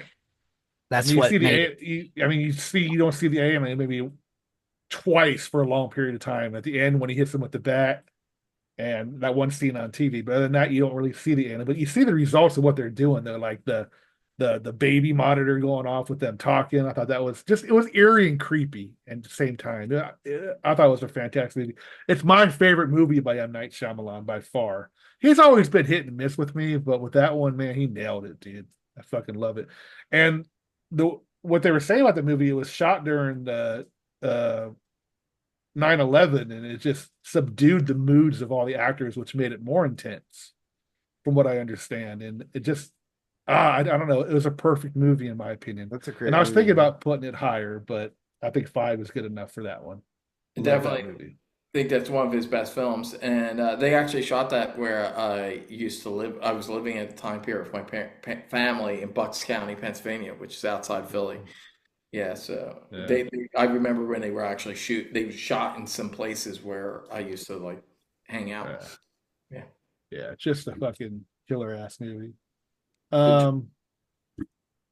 Number 4, Mike. Number 4, again, a movie that's already been picked, but I saved my thoughts on it because I'm a fan of this movie, obviously, and I loved the entire series as a kid, and I even like the newer reboot version because again, they took something and they did it differently. They didn't go, "Hey, let's make the same exact fucking movie that they did." I like that. And that's Planet of the Apes, man. For all the reasons Mark earlier mentioned, it's just iconic. Also, I knew that my twin brother, Mark, he loves these movies. The only one he doesn't really care for is the Tim Burton one. And he would be mad at me if I didn't have this on my list. But I do love it. And here's an interesting thing. My mom and dad went to see that film at the Fox Theater, which is still there in St. Louis to this day. And when it came out, they were in St. Louis and they went to see the movie. And my dad, being the sci-fi guy that he is, he reads all the time. So he's really into that stuff, science fiction, fantasy, horror, all that stuff.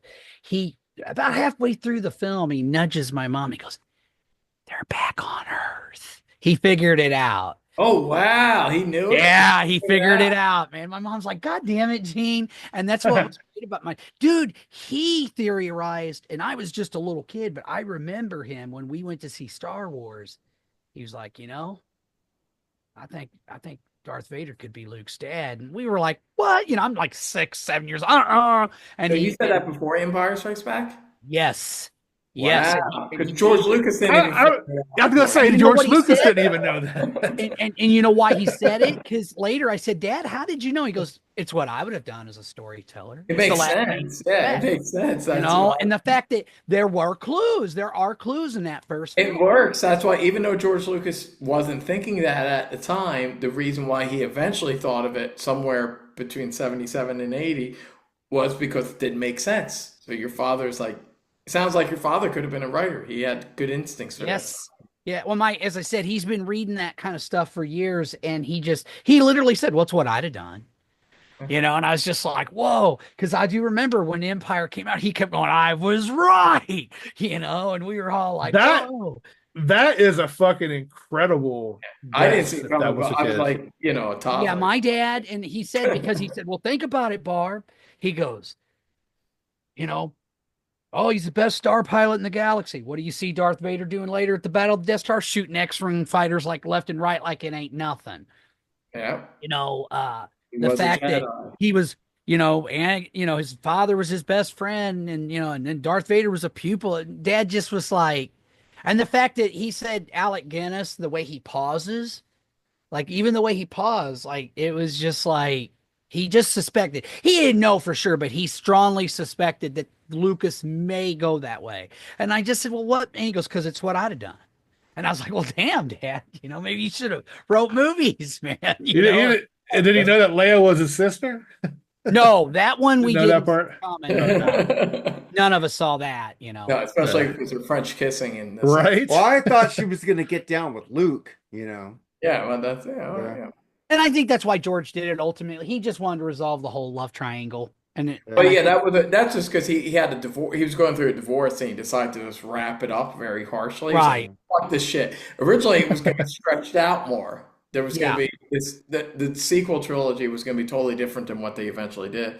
And yeah, Leia wasn't going to be Luke's sister, but Right. It was somebody else. It was a there character was that some new wasn't. character that was going to be in 7, 8, and 9. But then he was like, "Oh fuck it, it's just Leia. She's the only chick around." So Don't have to pay another actor. Well, I mean, he Just make doesn't ever Leia's say it's a sister. female. He just says that boy is our last hope. And he goes, no, there is another. True. But Yeah. the inference was that it was going to be the real sister, whoever the real sister was going to be. It wasn't going to be Leia, but Lucas. He was Right. going through a divorce. He's like, I'm over Star Wars. Let's wrap this shit up. And you know what? As much as I love Return of the Jedi, you can tell it was rushed. Yeah, it has The that minute, feeling. the minute you introduce them stupid fucking teddy bears, man, I was like, what It has the a fuck feel is like Empire has this feeling of a world excitement and a world opening, and then Returns like, nah, let's just wrap this shit up. Let's sell some toys and get out of here. right? Again, Empire kind of ends kind of dark but hopeful, maybe. Yes. I don't know how you'd it's call that. it's definitely the darkest film of the original trilogy. No doubt about it. I love movies like that, man. But there is hope, though, still, So Yeah, it's not as bleak as some people say. Yeah. But yeah. Is it me? See, I didn't mind the Ewoks because at least they were real actors, man. I can't stand a Oh, lot. I know. I will say, but I don't like the Ewoks, but I do prefer them being midgets in costumes than CGI Ewoks. Yeah, that was my biggest problem with the prequel trilogy, man. There was just too much CGI in it for me, man. I mean, well, the fuck, we lost. lightsaber scenes were great, in the prequel, but man, the CGI was just way too much, in my opinion. Oh, All right, that sucks, man. All right, Edwin, it's your turn. All right, well, we're back to John Carpenter again. Number 4, this has been mentioned before. I'm not going to talk too much about it, but how could you not love Escape from New York? Escape from New York is my 4th favorite. It's definitely sci-fi. It's apocalyptic. It's an apocalyptic future. There's some futuristic technology, at least for then. Maybe now it doesn't seem like sci-fi, like you're like tracking devices, GPS, that's nothing new. But back then, you know, in '81, that was some new shit, you know. So I definitely think it counts as sci-fi, and it just has a dystopian sci-fi vibe. And it's fucking, you know, Snake Plissken, Kurt Russell, John Carpenter, the fucking cast, the music, everything Well, it's about a it. dystopian future. That makes it science fiction. Donald Yeah, I mean, Pleasant, now it Lee might Van feel like, Cleef. yeah, I mean, you go down What'd you parts, think? What'd you think of the second one? No. horrible, didn't like it. I didn't think it was bad. I mean, it was. I mean, Well, they did zip line into Disneyland Main Street. My problem with the second, I felt like it was just a little too late. Like maybe if he had done it in the '80s, but in the '90s, I just by that point I felt Carpenter lost his edge. It He just did. was gotcha. dark and meaty. That whole surfing thing I didn't like. Yeah, it was pretty. Yeah, it was pretty lame. Don't think about it. But the '80s, but yeah, but this one is gritty and real, and it's funny because this is another film where it's like there are parts of the city, like you go to LA at certain parts at night, and it's like it's not really any different from Escape from New York. It's you know, it's just but in '81 this was considered dystopian. Now it's just like, yeah, it's a bad part of the city.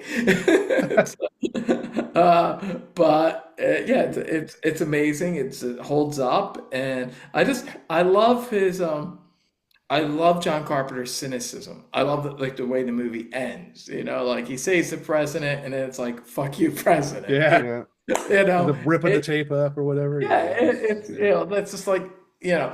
All I can say is I got like John Carpenter politics. I like the vibe. I like the attitude. Everything about the movie. Got a lot of Western influence also in John Carpenter. Of course, he's a huge. You know, Howard Hawks fan, and he loved Rio Bravo like Tarantino, and even in like films like Escape from New York, it also the you got like from the spaghetti westerns, you got Lee Van Cleef, you know, in it. So you got like this Western vibe in it too, which is cool, and it's awesome. How could you not love Escape from New York? Yeah. So That might come up later on my list. So yeah. my third movie. All right, Mark.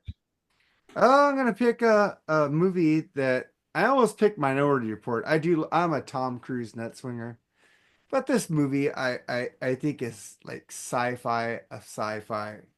Edge of Tomorrow with him and Emily Great Blunt. movie. Oh yeah, Live, definitely. die, repeat, where he has to learn how to fight these aliens, and he keeps dying and he comes back. He learns like a video more. game. Yeah, he just keeps dying and he keeps respawning. He keeps coming and he knows what's happening, and he just keeps learning from every time he dies how to fucking defeat this fucking threat. I fucking love this movie. Emily Blunt's like his teacher. It's a fucking great movie. Edge of Tomorrow. If you've never seen it, go check it out. It's I I fucking actually sci-fi haven't seen goodness. it, but I have heard good things. My brother loves that film, and I I have saw heard. that at the drive-in actually. Yeah, I'll definitely check it out. Sounds good. So Yeah, it's it's a good almost movie. like a sci-fi action Groundhog Day. Like he just keeps Kind of, repeating. yeah, it's like that. It's exactly like that. But he like dies and he figures out he needs to train more. He's like a lazy, like he comes in the beginning of the movie. He's like a lazy press guy, and then they just say, "We fucking hate you. We're gonna put you in the fucking military." And they throw him in. Wait, I don't want to go there. And then he fucking keeps dying and coming back, dying, coming, and he learns how to fight. It's fucking Oh, pretty cool. cool. Yeah, I'll definitely check that out. Yeah. Yeah. What about Scribble? Scribble took Independence Day. That was a good movie. Good movie. I wanted to put it in my list, my top 20 maybe. It's entertaining. Yeah, It's I entertaining. saw that It's a back in the popcorn day. movie. Popcorn movie. Very entertaining. Our number 4 is well before Disney owned Star Wars. Disney tried to match the Star Wars by coming out with the Black Hole.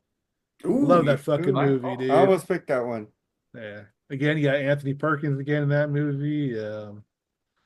I forget which McDowell did Vincent. Roddy That was- McDowell did Roddy McDowell. Yeah. Voice of the Robot. Yeah. Yeah. I Marty thought it was a cool McDowell's movie. awesome. I thought those were the coolest fucking blasters in sci-fi history that the bad guys had with had two barrels on it, the pistol type of thing. Yeah, it was a cool movie. I mean, it wasn't like it was kind of cheesy. You saw the strings, carrying the robots up in the air still, but yeah, I mean, it was a fun movie, and as a kid, especially when I first got into it, it was just a great movie. I still watch it every now and then today. Yeah, Black Hole, man. Great fucking movie, in my opinion. It's one of the first movies I remember seeing, and Yeah. it's dark too. Yeah, it's really dark. Oh, And then- yeah. Fucking, who's the guy that plays Brian Hart? We were surprised when they put it on Disney Plus to stream. It was like, oh, I'm bad with remembering actors. Who's the guy that played Hans Reinhardt in that movie? the Max Millen Shell. Maximilian Schell. Yeah, Yeah. yeah. Great fucking actor too, Yeah. right there. Yeah, it had a great cast and the John Barry score. It was Yep. yeah, it's a good movie. Ernest Borgnine. I love Yeah, Ernest Borgnine. Yeah. Cool. All right, number 3, Mike. Again, a movie that has already been picked, but I had to have it in my list. And really, the top 3. I mean, really any of these, but these two, any one of these could have been number 1. John Carpenter's The Thing. I'm a fan of the original Thing from Another World, but I really like what Carpenter did with this because, again, he made it his own. But what he also did was he based it on an actual science fiction story called Who Goes There? The original movie, A Thing from Another World, was also based on it, but they kind of did their own thing with it. You know, it's not very, it doesn't have a whole lot to do with the book. The movie is more like the book because the thing is, you don't know what it is, and it can change its appearance, and just like in the film, and in the book is really fucking creepy too. So Carpenter did a brilliant job capturing that.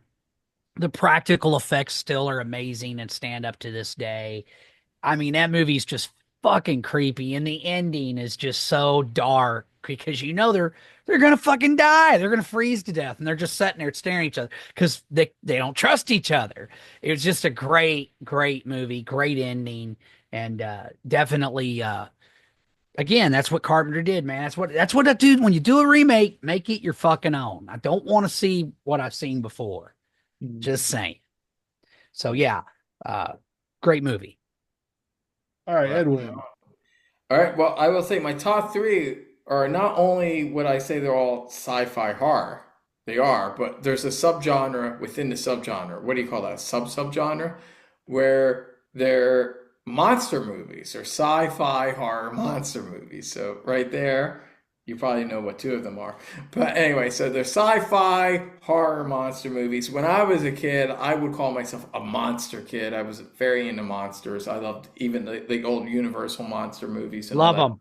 them. Love them So, too. and I still have a soft spot for monster movies, especially when they're done really well. This one that I'm talking about now was one that I had to ask Mark about because I didn't know. It was kind of a little debatable. 2 to me are clearly sci-fi horror films. This one I wasn't sure. If you disagree, it's Mark's fault. He told me I can do it. But he said because there's a science element. There is a science element because it involved the atomic age and the atomic bomb that caused this monster. And to me, it's the greatest giant monster of all time. I'm a very big fan of the Godzilla franchise. And it is the original Godzilla, Gojira, from 1954. It's atomic horror sci-fi monster movie.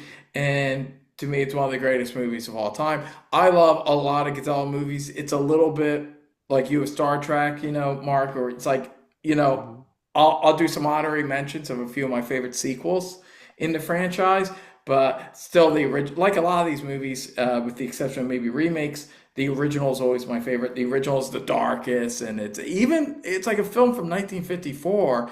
And some people might laugh at the effects and stuff and think, oh, it's a man in a suit and all that stuff. But I don't know. I think a lot of that stuff holds up, especially if you're invested in the story. It's like the first Planet of the Apes, which I also think like some people watch it and go, it's silly. It's people in ape, masks. But then I'm like, well, if you're really into the Fucking story, cutting edge in yes, 1968. in the time it was cutting edge, and I'm still like maybe because I have more imagination, I get caught up in the story. Like I believe Roddy McDowall's a chimp.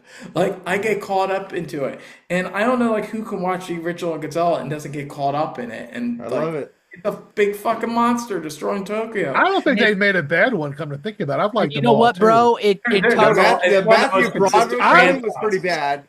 I like the Matthew Broderick one. I mean, it was I They had agree P. with Diddy in that. there I rooting don't like that fucking one, but I ones do up. like a lot of them. I do like a lot of the last few ones have been awesome. I thought. Oh yeah, they've been good.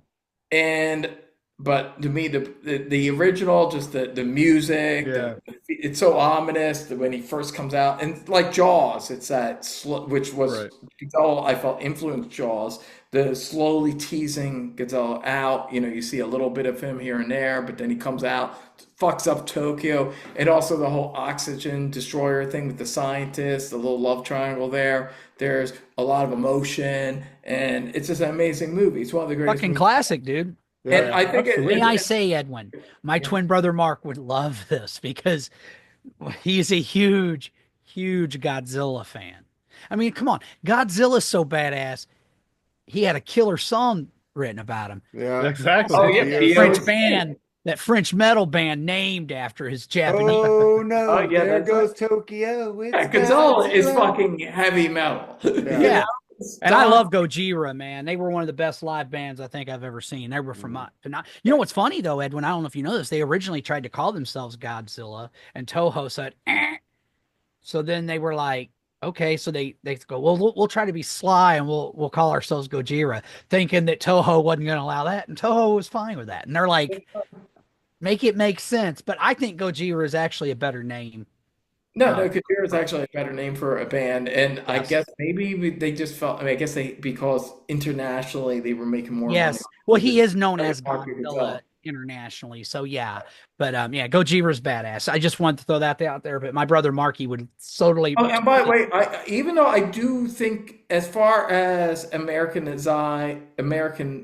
like bastardizations go, the one with Raymond Burr is pretty good, but I'm not counting that. I am talking about the original Japanese version, by the way, which has a totally different subplot. It doesn't have Raymond Burr it has a Japanese reporter instead, and it's a little darker and it leans a little more into the atomic bomb Hiroshima. Yeah. Yes. Technology. Can I ask you a question? A little more. Just out of curiosity, what was your thoughts on Godzilla -1? I loved it. I loved it too. I thought it was I think- fucking awesome. I think it's a great film. I think it's one of the best Gonzalo films ever made. There's I'm going to mention a couple films when we do the honorary mentions that I think are even better. But it's probably in my top 5 favorite Gonzalo films. It's really good. Right on, bro. Right on, man. Right on, dude. loved Yeah, it. I'm right there with you, dude. I was blown away. I was just like, It holy was really fuck. good. I watched it on Netflix. I Yes. liked it. It was Yeah. really well done. Really good. I liked it Yeah, too. it was my favorite film of last year too. So Yeah. Right on, dude. All right. All right. Mark, what do you got, man? Let me do Scribble first. He picked The Matrix. I do love that movie, and after that movie, it went downhill. I never cared for the Matrix. I like The movies, Matrix. Oh, man. I love The Matrix. And I I love still The think Matrix. that whatever you can say about that film, one of the other things I tried to do with my list is, did these movies change the game? In my opinion, I would say all of our picks in many ways did. And I do think the Matrix, like I'm going to say it right now. I don't know if you get the boom of superhero films without it, even though it's not based on a comic book. If the Matrix doesn't happen, I don't think you get X-Men and everything else that came after it. Just throwing that out there, man. I agree. That's a good point. I think The Matrix It definitely is. got people kind of prepared for that. Kind of Yeah. stuff. Yeah. So then Alright. I go for my number 3, and fucking Kurt Russell's all over my fucking list. Yeah. I got The Thing, and I got another one coming up. Him and James Spader, man. I love Stargate. Ooh. I Okay. love fucking Stargate, and it fucking made one of my favorite series of all time, Stargate SG-1. So and- My nephew Kane's big fan of that show. oh, I love fucking Yeah. MacGyver in that show. I don't like MacGyver, but I like him in Stargate. You don't like MacGyver? No, Seriously, MacGyver man? was fucking boring to me. I didn't love like that show. MacGyver at all.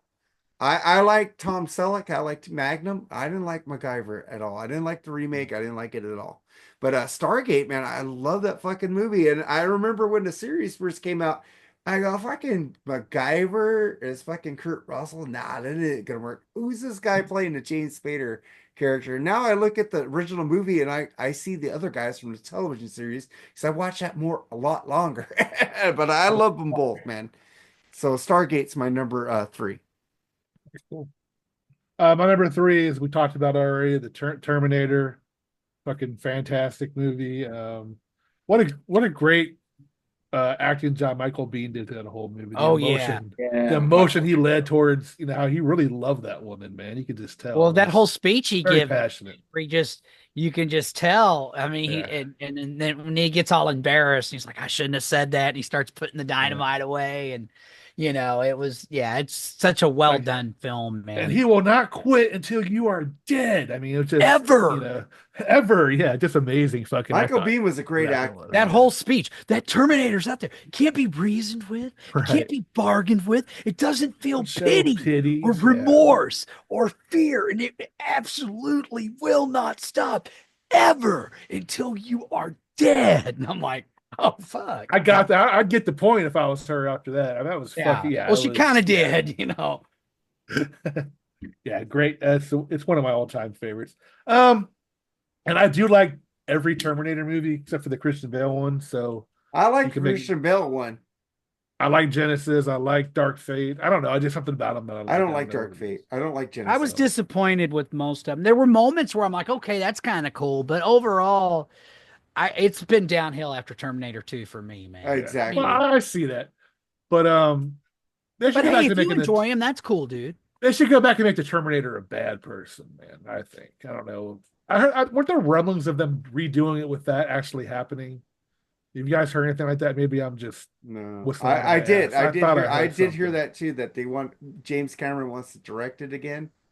Oh, okay. To write it, and he wants to fix it, and he produced a lot of the shitty ones though. So I don't know. Well, in an honorary capacity, yeah, it's a contractual thing sometimes. Yeah. But I like Dark Fate. I don't know. Something about it I really liked. I don't know. But you do agree the original is the best. Oh, absolutely. Yeah. Hands down. No, I mean, that's not even debatable. Eric's like sitting here having a heart on right now. I mean, it's not a bad film to have as your favorite film, even though it was Terminator, for me. It's not bad. Terminator as your first.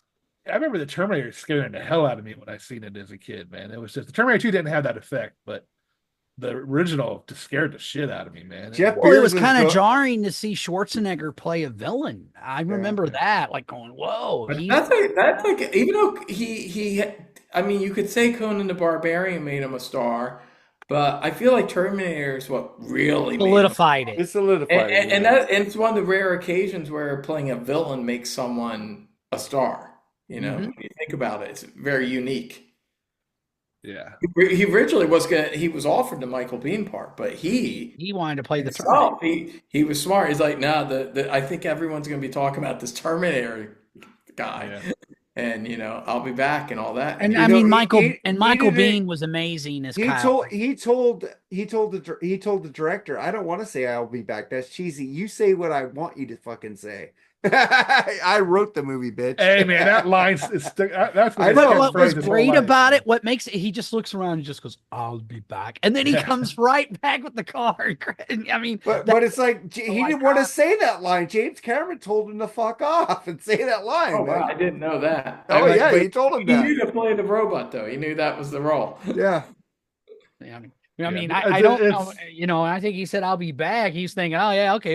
He didn't think he was gonna be right back. He told James Cameron that line is cheesy. I don't want to say it. He says, "You're gonna say what the fuck I wrote."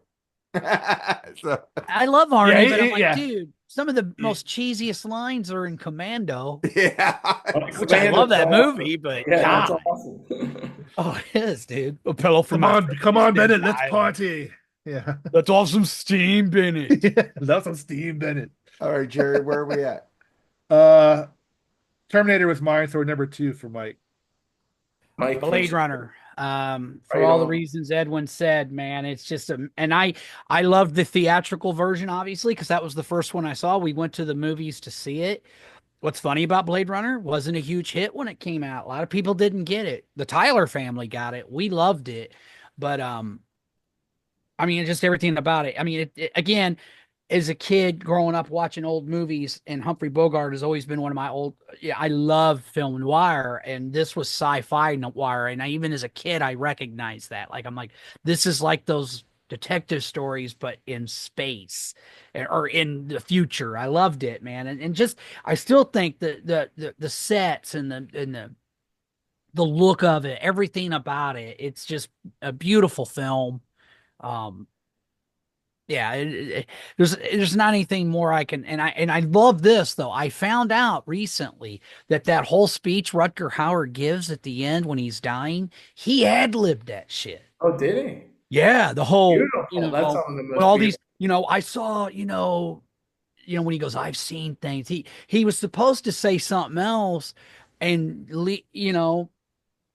he just asked Ridley, "Hey, do you mind if I got something up?" And he goes, "Yeah, sure. We're doing more than one take." That's the take they kept. All those memories Wow. will be gone like tears in rain. And I mean, that's just, It's the most powerful scene oh, ever.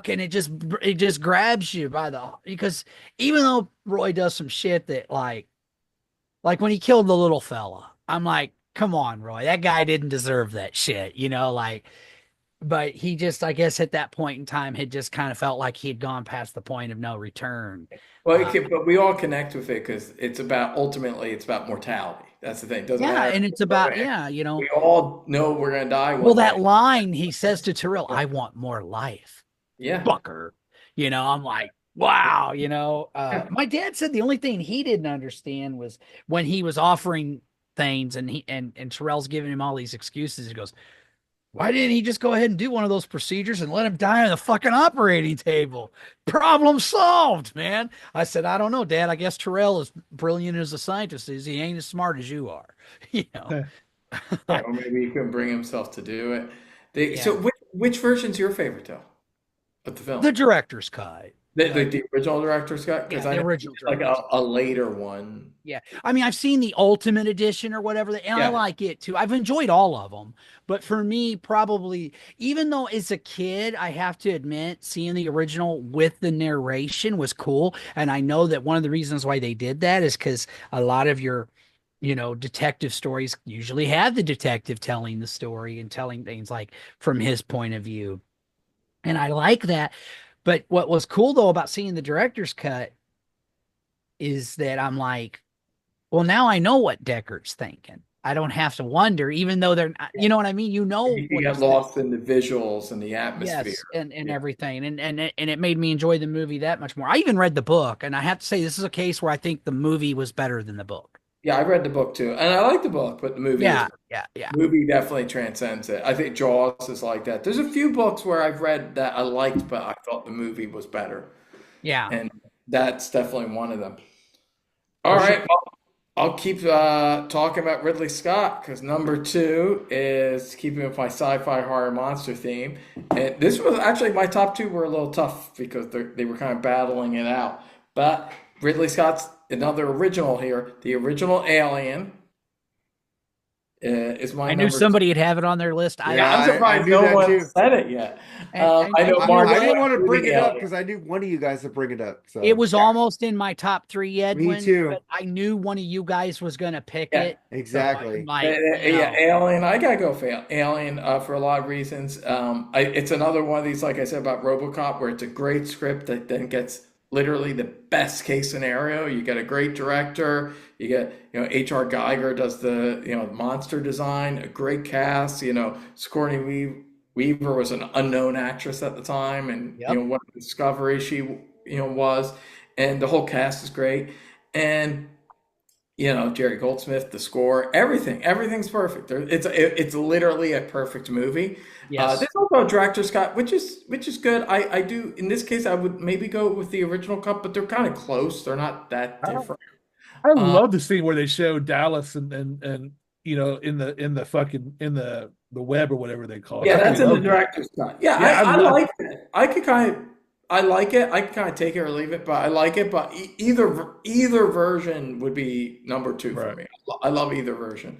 And you said Sigourney Weaver, yeah, she was hot in Galaxy Quest, but I She's think pretty hot here. yeah, Yeah. I think she's kind of the hottest in this one. She looked good in that. She looked good in those short panties she was wearing. Yeah, at the Oh end. yeah, She's that pretty. I thought and she looked really cute in Ghostbusters Oh too, yeah. she especially in was that red sexy in dress. Ghostbusters too. Sexy actress and a great actress, and that's the thing. Man, I mean, what a great character that everybody in this movie. I mean, you just uh, Also, yeah, Yaphet Kotto was underrated, really good actor. Yes. I'm a big fan Ian of. Holm, Harry Dean Yeah, Stanton again. the whole cast is great, and everything. It's a perfect movie. Also co-written the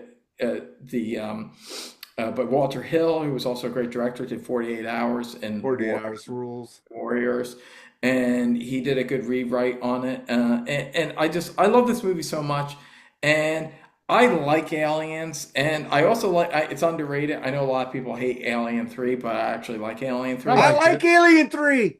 I like It was Alien. all right. I don't like- mind that. Like everyone was bummed out because he killed off characters from Aliens and all that. But I was like, hey, this is supposed to be a horror movie. It's bringing it back to its dark.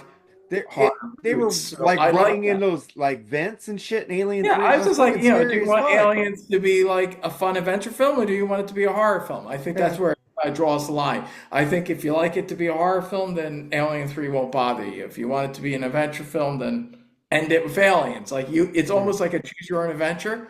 It's like the story could end with aliens if you want a happy ending, or it could end with Alien 3 if you want a dark ending. I'm kind of a dark ending guy, so I'll go with Alien 3. I like After Alien that- 3. After that, I'm not a fan. I liked some of the ideas of Prometheus, but I just didn't think it came together. The last one was pretty good. The one Romulus was pretty Romulus- good. I've was heard, really I've heard good. people say that in and of itself as like a straight up Well, thriller. they're saying it's an popcorn film that works. inter-equal because it takes place between the first Yeah. Yeah. I haven't actually seen it. I haven't seen because by this point I've been kind of burned out on the whole Alien franchise. That's the problem with these movies where they keep making sequels. And I think you'll like Sure. Romulus. It's really well done. Yeah. I didn't care for Prometheus or fucking other one they did. Oh, I like What was the other one? Prometheus. I didn't like the second Ah. one with John Hamm. But- I didn't like Oh, that Romulus, they went back to Alien, I think. They went back to as far Alien and as Romulus, yeah. The Yeah, way I it know was it does seem filmed. like it's more of a straight up horror film. So, Yeah, it is. And there was like, a lot of face huggers and shit. It was just Yeah. really, it was I'll really give it a cool, man. watch. I'll give it a watch. I'll give it a watch. But to me, It starts out kind of slow. I'm sorry, I didn't mean to interrupt you, Edwin. Yeah. It starts out kind of slow, and you're like, "Oh shit, this is gonna suck." But man, once they get to that spaceship, Yeah, man, it it's really good. really kicks ass. I'll give it Sorry, a watch. man. I think we all agree the first is the best, though. Oh, absolutely. Yes. Yeah, it Even though is. I love Aliens, like I think Terminator. Cameron did an amazing job. And Yeah. here's what pisses me off, though, of what we could have got. Okay, you like Alien 3, fair enough. But you know what? Originally, Cameron told him, tell you what, man, because I said something to him about doing Alien 3, and he's like, well, I'm going to go. He goes, get Ridley to do the third one, and I'll come back for the fourth one. And Ridley would have been down, which it would have been almost like, oh, okay, well, you did this. I'm going to up my game. Oh, they have a lot of plans. See, And then he I've goes- read a lot of drafts of Alien 3. I've And read a he lot even- of different drafts. And he even said, well, they didn't, so I'm not going to do a fucking another Aliens movie. He was pissed because that's what Yeah. he wanted to happen. Yeah, but you see, there was that one draft of Alien 3 where they have Ripley kind of get this shipped off to another planet, and that would have been maybe the later film that Ridley Scott came back for. And they focused on Hicks and Bishop became the Yes, star. and I would have been okay with that. Look, I love. I think that could have the worked. great I like that But the script. poor girl needed a break.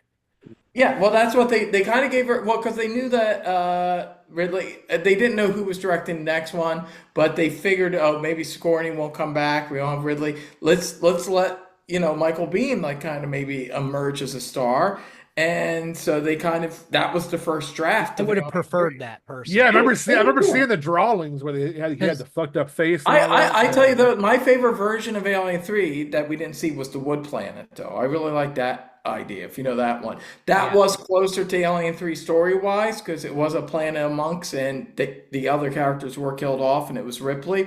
But but it wasn't a prison colony. They have this on the Blu-ray if you've seen the documentary. It was a fucking wooden planet. It's like an old school, and it was like the past, going back to the medieval time period, but a planet where everything was like that, and it was candlelight and stuff. And what was cool is they had to fight an alien with that level of technology. It's like they Oh just got fuck! candles and stuff, and that was the original idea. And it seemed like, wow, that could be really amazing. But the studio last minute threw the chicken switch. They're like, this is. Well, I heard they interfered with David Fincher a lot. Yeah, Well, that's kind of like Prey, yeah. kind of what using old tools to fight a predator. But Yeah, and that could have been cool. Yeah, and maybe Yeah. it was probably inspired by have that. you ever read the Dark Horse comics that were published shortly after the Aliens movie was Yeah, made? I saw those are the ones that had like Newt grown up and kind of hot. Yes. That's the Yeah. direction I think they should have went Yeah, in. everyone wanted to see Newt grow up and be hot, of course.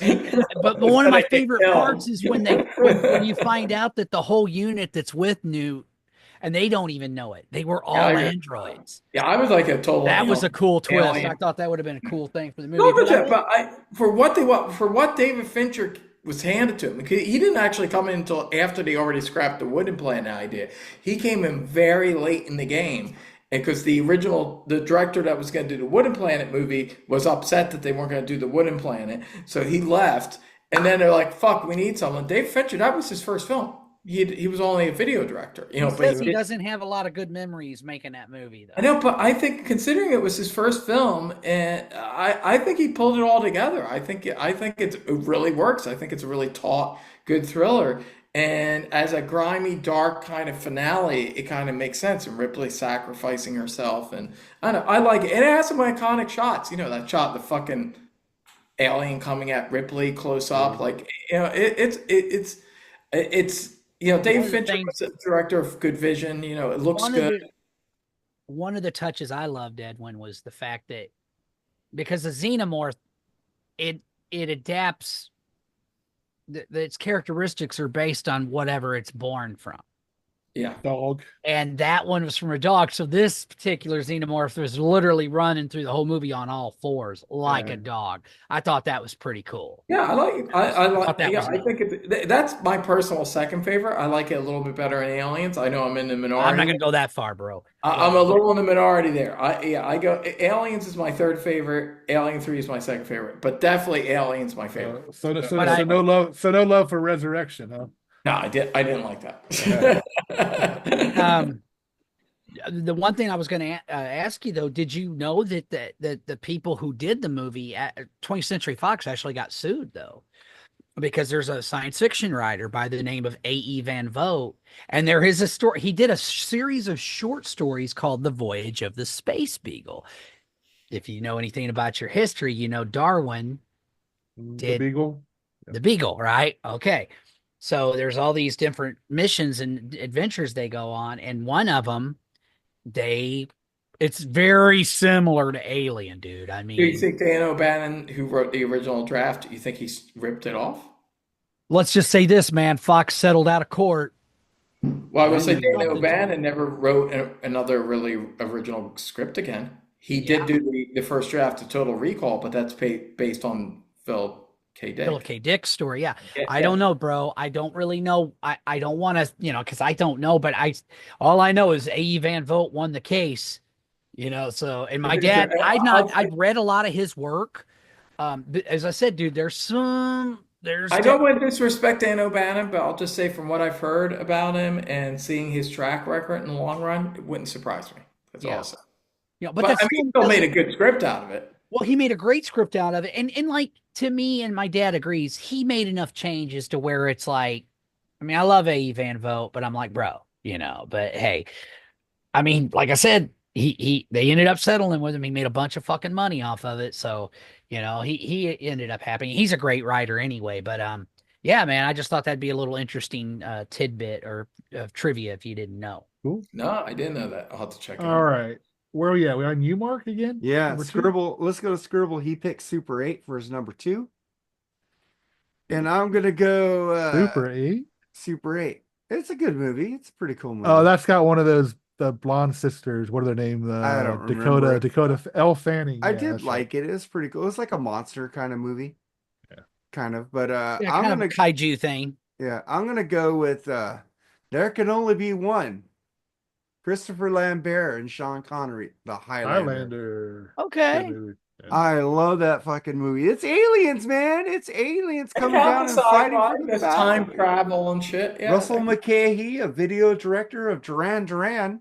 Well, I love the original Highlander. The director's cut is much better of both of them. Highlander 2. You can't watch the original theatrical version of Highlander 2. It's trash. The director's cut makes sense. Yes. Because I remember I went and saw Highlander 2. I go, what the fuck is Well, this me and my shit? best friend Brian went to see it because we love the first one, and we're like, "What in the fuck is What this the fuck? shit?" Yeah. And then I get the director's cut on DVD. I go, oh my God, this is a great movie. It ruled director's cut, but the theatrical version was trash. But Highlander, man, it's like sword fighting, like time, like he's living and everybody's dying off. He's like, and then you find out in Highlander 2, there were kind of aliens that were sit down to this planet, which the director's cut made sense. It kind of helped the first movie, but I love the first movie, man. It just rules. Sean The Connery. Kurgan. I the still think they Kurgan. made that Clancy shit up. That Brown. was not what they originally intended with that, though. They just wanted to fucking make another Highlander movie because that movie ended up being a hit.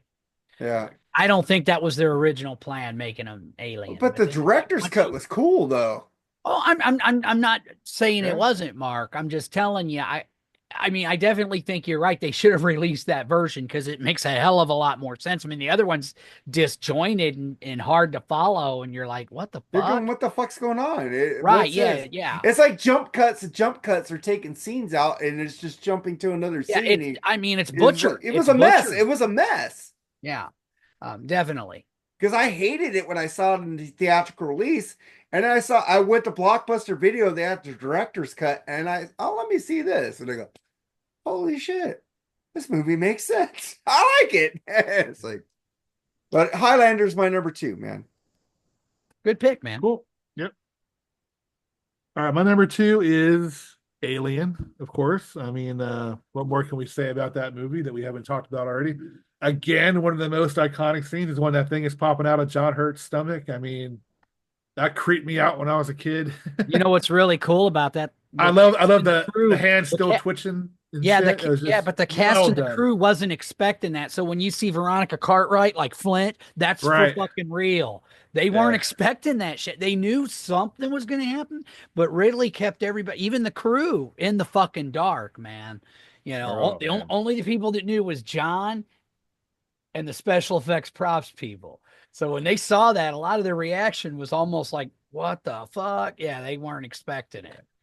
Yeah, it was fucking yeah. rules, dude. Yeah, the last few years we lost a lot of members from that Yeah. movie. Yafakado died recently. Well, I think it was like 2017 or 18 where Harry Dean Stanton died, I think. But Yeah. still, it's kind of recent. And John Hurt's dead too, ain't he? He died Yeah. recently as He well, did, Yeah, right? he died, I Yeah. think, of cancer. Yeah. Great actor, though, John Hurt, man. The Elephant Man. Here's something if you've never seen him in. There's this like what's it called? It's BBC, but Masterpiece Theater, Channel 9, or PBS, man. Mm. His role as Caligula and I Claudius. Oh, fucking yeah. shit, dude. Oh, wow. Oh, he was great in that. Anyway, that's not sci-fi, so moving on. But yeah, great pick, Jared. yeah. I mean, it definitely is the star of the franchise. A lot of people go to Aliens, but the best one's definitely Alien. So that's my number 2. Alien was on my honorable mentions. I didn't pick it because I knew what he got. So we all agree with that too. That Great the movie. first one's the best. Yeah, it is. Yeah, I mean, just the slogan. It's space. Nobody hears you scream. Yeah. I Well, mean, it's just come it's on. the I mean, slow burn, But like I said, Yeah. I love Aliens too. I mean, I do too. when Different I movie. went to see it, I was like, because I'm kind of like, I don't know, man. And it was a different kind of movie. Well, I appreciate that. I like that it's a different kind of film, and it makes Yeah, sense. they didn't try to Hey, recreate they go to the planet and they want to kick ass with the to- fucking Space Marines, and it's Yeah. badass, man. It's Yeah, a bad. it's more of an action film, and it makes It sense. is But you Yeah. kind of see how the company, there's a company in there that's fucking evil as fuck. fucking evil. Yeah, they Corporation, are. No, yeah, it's definitely one of the most entertaining. And I mean, come on, Bill Paxton. just Game over, man. Watch This is pretty shit now. Edwin, the new Romulus movie has the company being the evil shit again.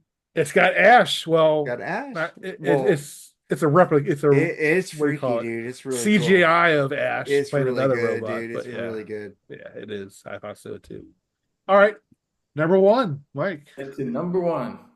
All right, man. This is old school right here, baby. But to me, I mean, science fiction's been around for years, since the days of Jules Verne and H.G. Wells. And obviously in stories, it was taken a lot more seriously. But for a long time, a lot of sci-fi films, they were a lot of B films, and people made fun of them, and they didn't take them seriously. To me, this movie is really probably the first serious sci-fi film. It had a strong, powerful message, and I still think it resonates today. 1951's the day the Earth stood still. Fucking amazing film, great story. Robert Wise, who had directed a lot of really good movies, but yeah, he really wanted to do a serious, film, which of course it was based on a 1940 science fiction short story, Farewell to the Master by Harry Bates. But Bernard Herrmann, who obviously did a lot of scores for Alfred Hitchcock, is just really cool, set during the Cold War and the early stages of the nuclear arms race.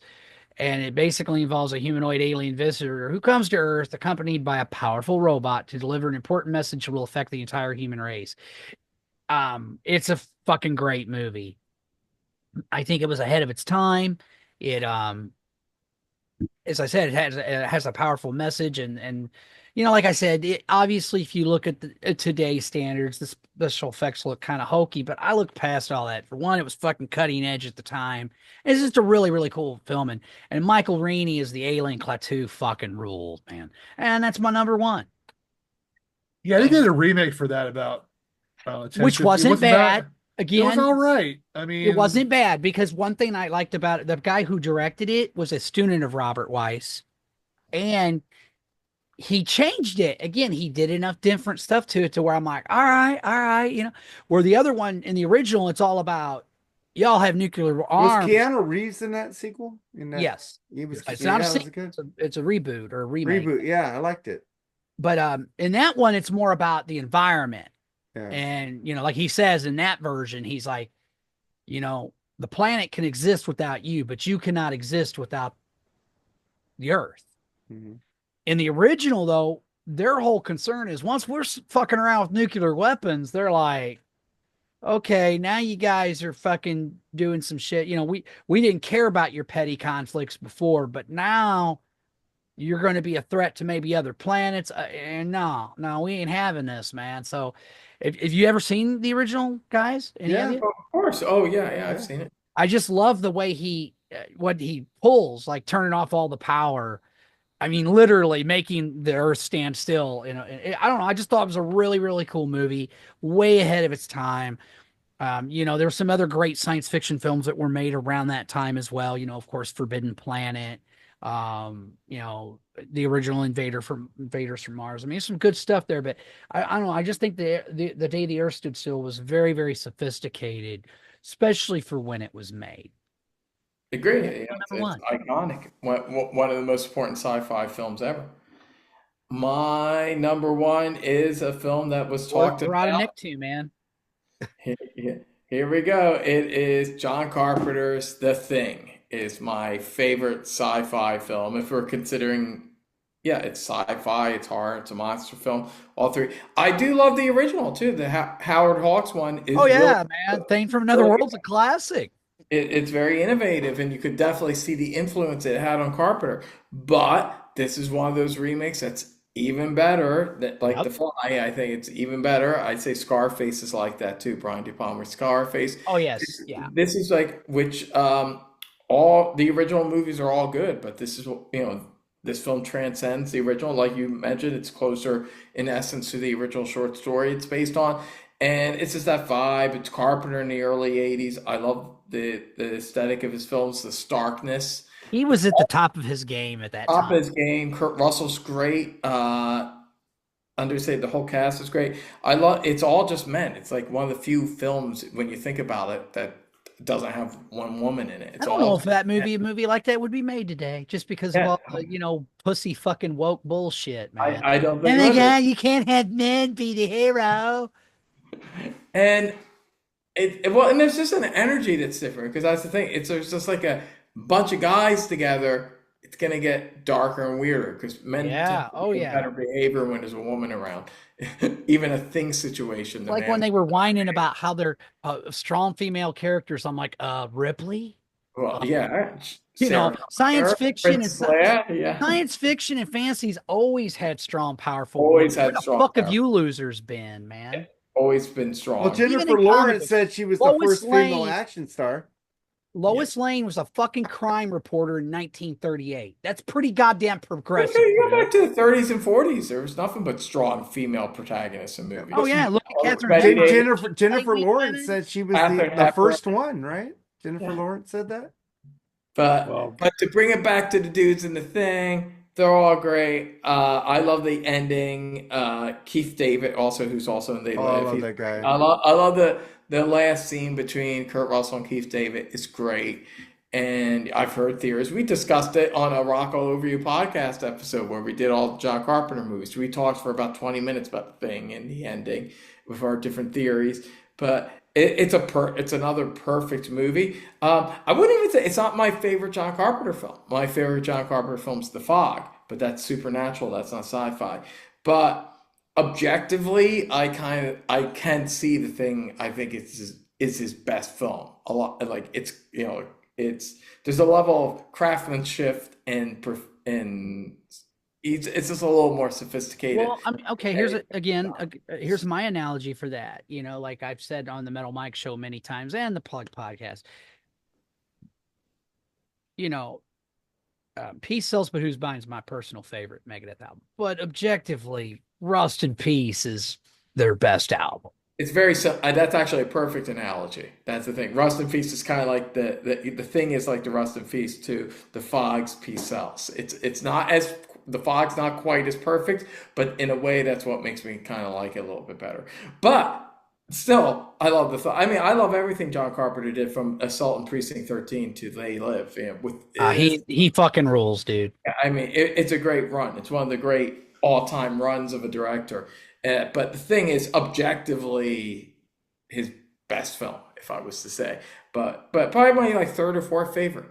But still, definitely my favorite that falls under sci-fi, and so that's why I made the number one. So great choice, brother. I can't argue with it, man. Yeah. all right, Mark. Scribble went Terminator 2 for his number one.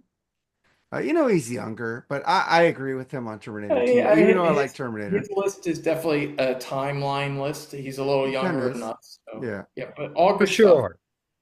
Yeah, but then I'm going for my third John Carpenter movie and my third Kurt Russell movie on this list. Kurt Russell's like a thing in the thing, Escape from New York. I love Snake Plissken. I think that's the best character he ever played besides Big Trouble in Little China. Or, I fucking love. It's a trilogy of awesome characters when you think about it. It's the Escape from New York, The Thing, and Big Trouble. All three of them. All very different. Very different. The dude has so much range. Yeah. And he doesn't Burton says at a time like this. He doesn't get credit for his acting. They think, oh, it's Kurt Russell. He's a Disney actor. He was the robot in tennis shoes. They fucking don't give him any credit. Here's something that's kind of trivia for it. Did you know he almost got the role of Han Solo? It would have been cool. Yeah, I think he could have done it. It would have been different, but he would have been off. Yeah, they thought he was Kurt a little Russell. too young at the time. That guy fucking rules, man. But it's just like it Escape from New York. He's like, he don't give a fuck. He just wants to get the fuck out of there and do his job. And they fucking screw his ass and he fucking gets revenge, I fucking love this movie. It's amazing. John Carpenter, nobody's talking about his soundtrack work. He wrote all the fucking scores for every one of his movies. I write a lot of my scripts to his music. I mean, yeah, he's amazing. Amazing. That's the thing that's really cool about him. Like you just pointed out, he writes all his own scores. I think that is so cool. And some of them are just totally iconic. Doesn't Wes Craven do that too? Didn't he do that too? Wes Craven? No, he didn't. It was just John Carpenter. That's John Carpenter. He's one that I can't think of any major filmmaker that does their own score. No, it's fucking and it's different. It doesn't sound like everybody else. He no, goes with the movie, man. It's like a guitar solo that goes with the song. He writes the scores that goes exactly with the way the movie is going. He sang too in the Big Trouble Little China song. You did? He's the guy doing the low voice going, Big Trouble. And then his buddy went, Little China. Oh my God. I love Okay. Escape from New York, man. I got to get the 4K version of it. I got it on DVD to the It's ultimate. amazing. Yeah. I got to get it, man. I have They Live on 4K though. But Jerry, where are you at, man? Number one, buddy. Yeah, my number one is a lot of people said this movie was boring. I kind of disagreed with them. I mean, it's long and there's not much action at all, but I love Close Encounters of the Third Kind, man. That'll always be my favorite sci-fi movie. I hate that movie. You hate it? Fucking love it. Oh, I don't Wow. like it at all. Oh, I'm wow. bored. It bores And me. how do we communicate with aliens? Music, man. Yeah, it's Come beautiful. on, man. I love Richard Perfect. Dreyfuss. I love Steven Spielberg. I just didn't like that Linda movie. Dillon's awesome in that movie. I just love how it drags you in from the beginning. It seems like when they find the planes from the Bermuda Triangle in this weird desert, and they have this scene where the air traffic controllers are spotting this UFO almost running into an airplane or a jet or something. It had some really great intense scenes. Yes, it was long-winded, I guess. It was a lot more lot less action, let's just say. A lot You know what? more I'll watch it again because I haven't watched it since I was a kid. And when I was a kid, I wasn't enthused with it. but the fact that the star was just an average, ordinary asshole, you know what I mean? And he in the scheme of things meant something because he was he was He left his wife and kid to go called with the upon. aliens. Well, his wife was kind of a bitch, but Terry Garr, beautiful. Oh, I love Cherry Bear. But yeah, I've seen that movie 1,000 times. I don't like the director's cut where they have like an hour inside the mothership. I don't care for that much. But I love the end. It was one of the first alien movies where they were friendly, man. As far as I can remember, I'm sure there were more. Am I missing any before that movie? Were there friendly aliens? For that, I mean, the day the Earth stood, they're kind of friendly. Oh, okay, yeah. I mean, But I that's mean, yeah, but it was hopeful. I mean, it was hopeful for yeah. a relationship with the aliens. But that's my number one. E.T. Obviously, You was haven't seen friendly. it as an adult, Mark. If you never saw it as an adult, you should watch it. You I might- should watch it again. Yeah. no, because E.T. I came love after Richard Dreyfuss. it. I love it. Oh yeah, I love he's that great guy. in it. It's one of his best roles. Yeah, E.T. came after Close Encounters. Yeah, I'm just saying E.T. was a friendly But one. yeah, that's my number one. That was my only certain spot was that one. It's always resonated as one of my Don't favorites. talk about All right. Mac and Me. That was a horrible Good movie. choice. Good choice. All right, honorable mentions, Mike. Oh shit. Yeah, sure. Let me see here. I got a bunch of them, man. In no particular order. Dark City. Oh, great movie. I got that on DVD. Keanu Reeves. You ever seen the director's cut of it? I have it on DVD. It's so good. I Yeah, forgot about the Wall-E. movie. Great pick. Moon, Invasion of the Body Snatchers, both versions. They Live, Edge of Tomorrow, Escape from New York, Aliens, The Iron Giant, Titan AE, Avatar, Star Trek, especially Wrath of Khan when it comes to the original crew, First Contact when it comes to the Next Generation, Terminator 2, of course.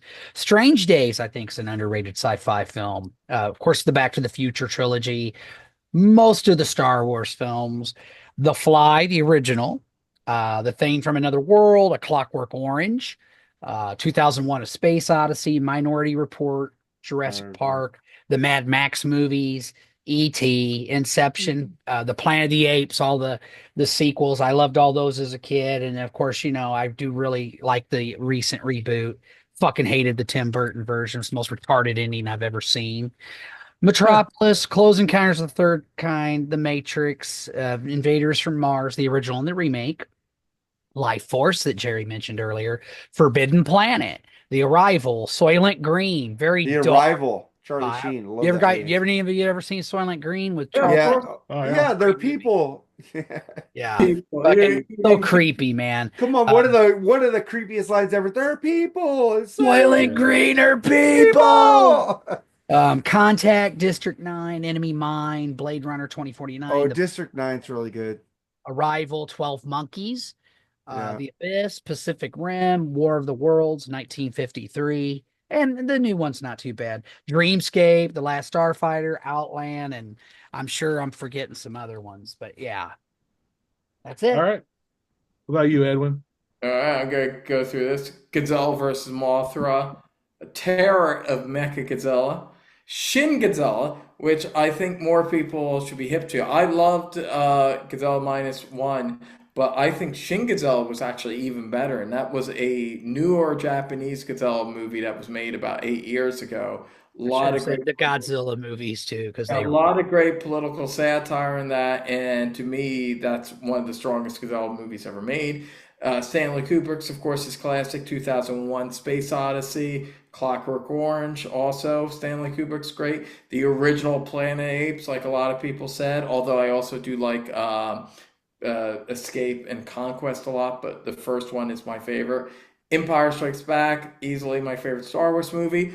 My second's probably Revenge of the Sith. I'm a big Revenge of the Sith guy. I like the darker stories, so that makes sense. Star Trek, Wrath of Khan, like most people, is my favorite, but I also do love The Voyage Home, the fourth Voyage one. Home was great. Yeah. Very funny. One of the funniest movies actually of all time. Close Encounters of the Third Kind. I'm with Jerry on it. I think it's great. I think it's one of Spielberg's best films. Rollerball, the original Rollerball. Ooh, good one, man. And Really Death Race good. 2000. Yep, that period, mid 70s, very dark and cool. Original Total Recall, Paul Verhoeven again, big fan. Sharon Stone's really hot in it. Great Arnold Schwarzenegger movie. Time Cop, Oh, I love that Claude Van movie. It's a Damme. good one. That's a Really very entertaining film. It's underrated, man. fucking high kicks and time travel. How can you not like that? Prince of Darkness. I will debate and say it's a sci-fi horror film, John Carpenter, because there is a science element to it. It's kind of combining theology and science. Very interesting film.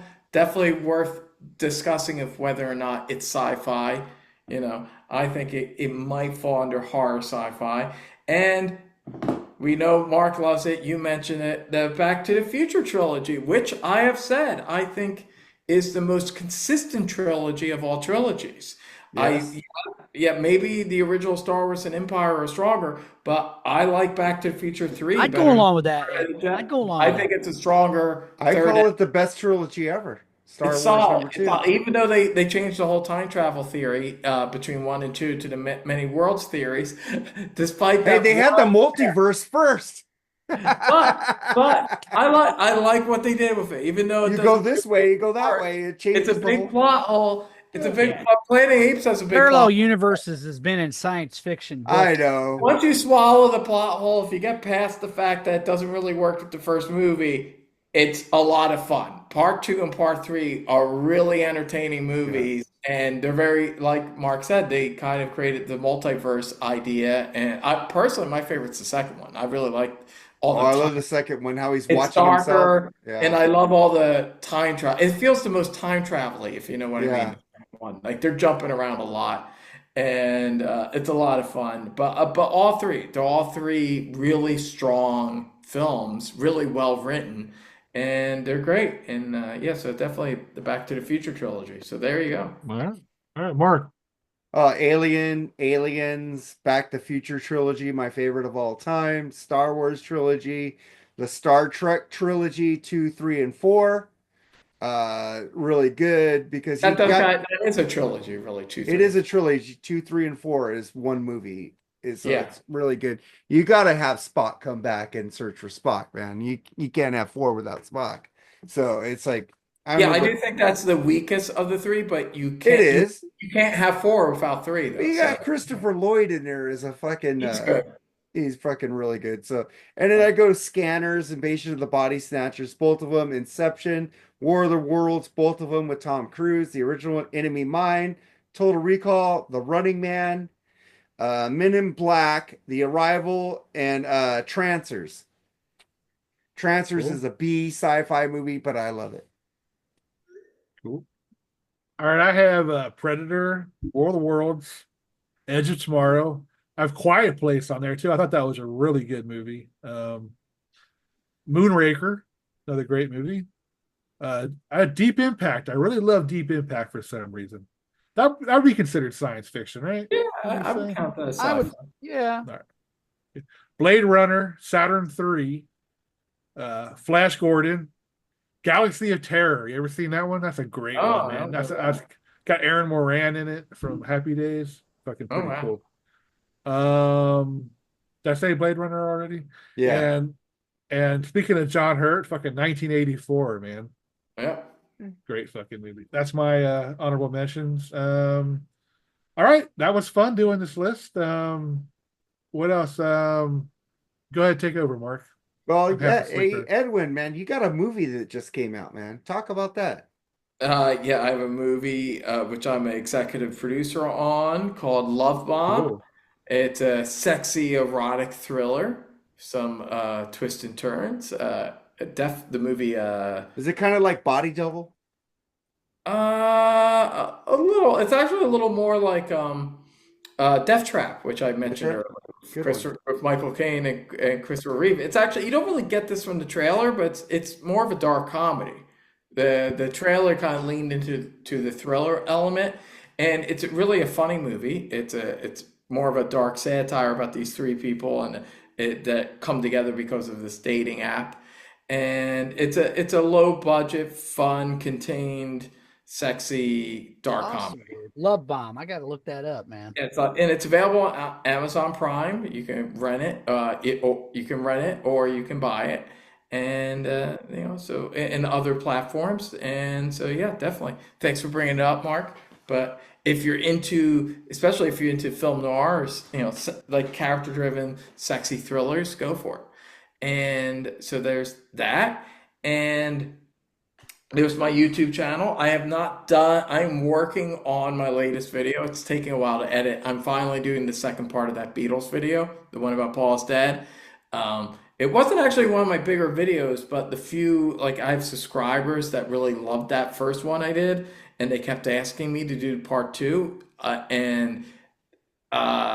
It takes a while to make those more like documentary style videos that I do sometimes, and it's like one of those. So I have to actually write a script, and I have to balance it out with my day job and the script I'm doing, and which the day job's the articles for final draft. So it's taken a while, but there will be another video. I will be making another video in the next like couple weeks or so. Then I'll probably have a hiatus, and then in the next year I'll start knocking them out again. That's the plan. Wait, I love your content, brother.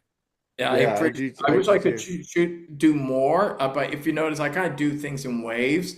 Like I'll have a few weeks where I have a bunch of videos, and then I have a few weeks where there's no Right. videos. Oh, that's okay though, man. Yeah, but I'm looking forward to it. The next one, it's about the Beatles and Paul's dad, and it's the second part to my first one. So Right on, man.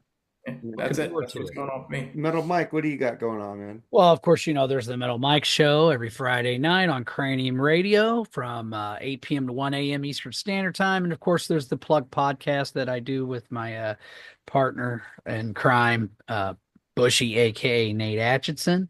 And you can also find me on this show and Damn Good Movie Memories from time to time and a few others.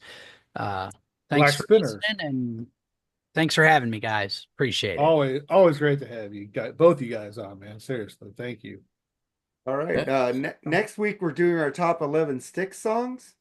Oh, With what is it? Chris Elio, Joseph Staub, and Travis Parada. oh, It's nice. like weird. They just all jumped in. And And Joseph would totally do Tim that. Raznick is on there too. I go, oh shit! How many people Yeah. jumped on this episode? So there's gonna be hardly any BS on that episode. We got to get that shit going. That's gonna be a long episode, like tonight's was. Movie episodes seem to be long, and tomorrow, right now we have Scribble's new album, Electric Lungs. He did a new metal album, which is really cool. We did him a episode last night to review it, and for some reason I liked it. I didn't think I was gonna like it. I wanted to Yeah, shit on it. you didn't. Oh, Yeah, I I mean, gotta check that out. I gotta get on his Bandcamp and get that because I love you did- Scribble to death, man. He's Yeah, great. You didn't let me First send single. my list, Mark. I was waiting. You didn't send me the list. I was waiting You for didn't it. ask for it. Oh, okay. I didn't know if you. I didn't know if have. you were even You doing said it. you said I'll send you my list when I have it. I didn't think you were even doing it because you didn't mention anything about it all day. So I don't know what was going on. Oh, because you so. said you couldn't do it, so I was waiting for your list. You didn't give it to me. Well, I that's did cool. say you weren't on there though. I did mention you. Oh, okay. But and tomorrow on Freeform, the regular episode's coming out. Deep Purple, Perfect Strangers. Jerry, what do you got going on? You got other things besides Freeform? on the show? Not much recently. I got a podcast that's kind of in flux right now. it's been fun to do, but it's kind of in flux right now. That's all I'm going to say about it.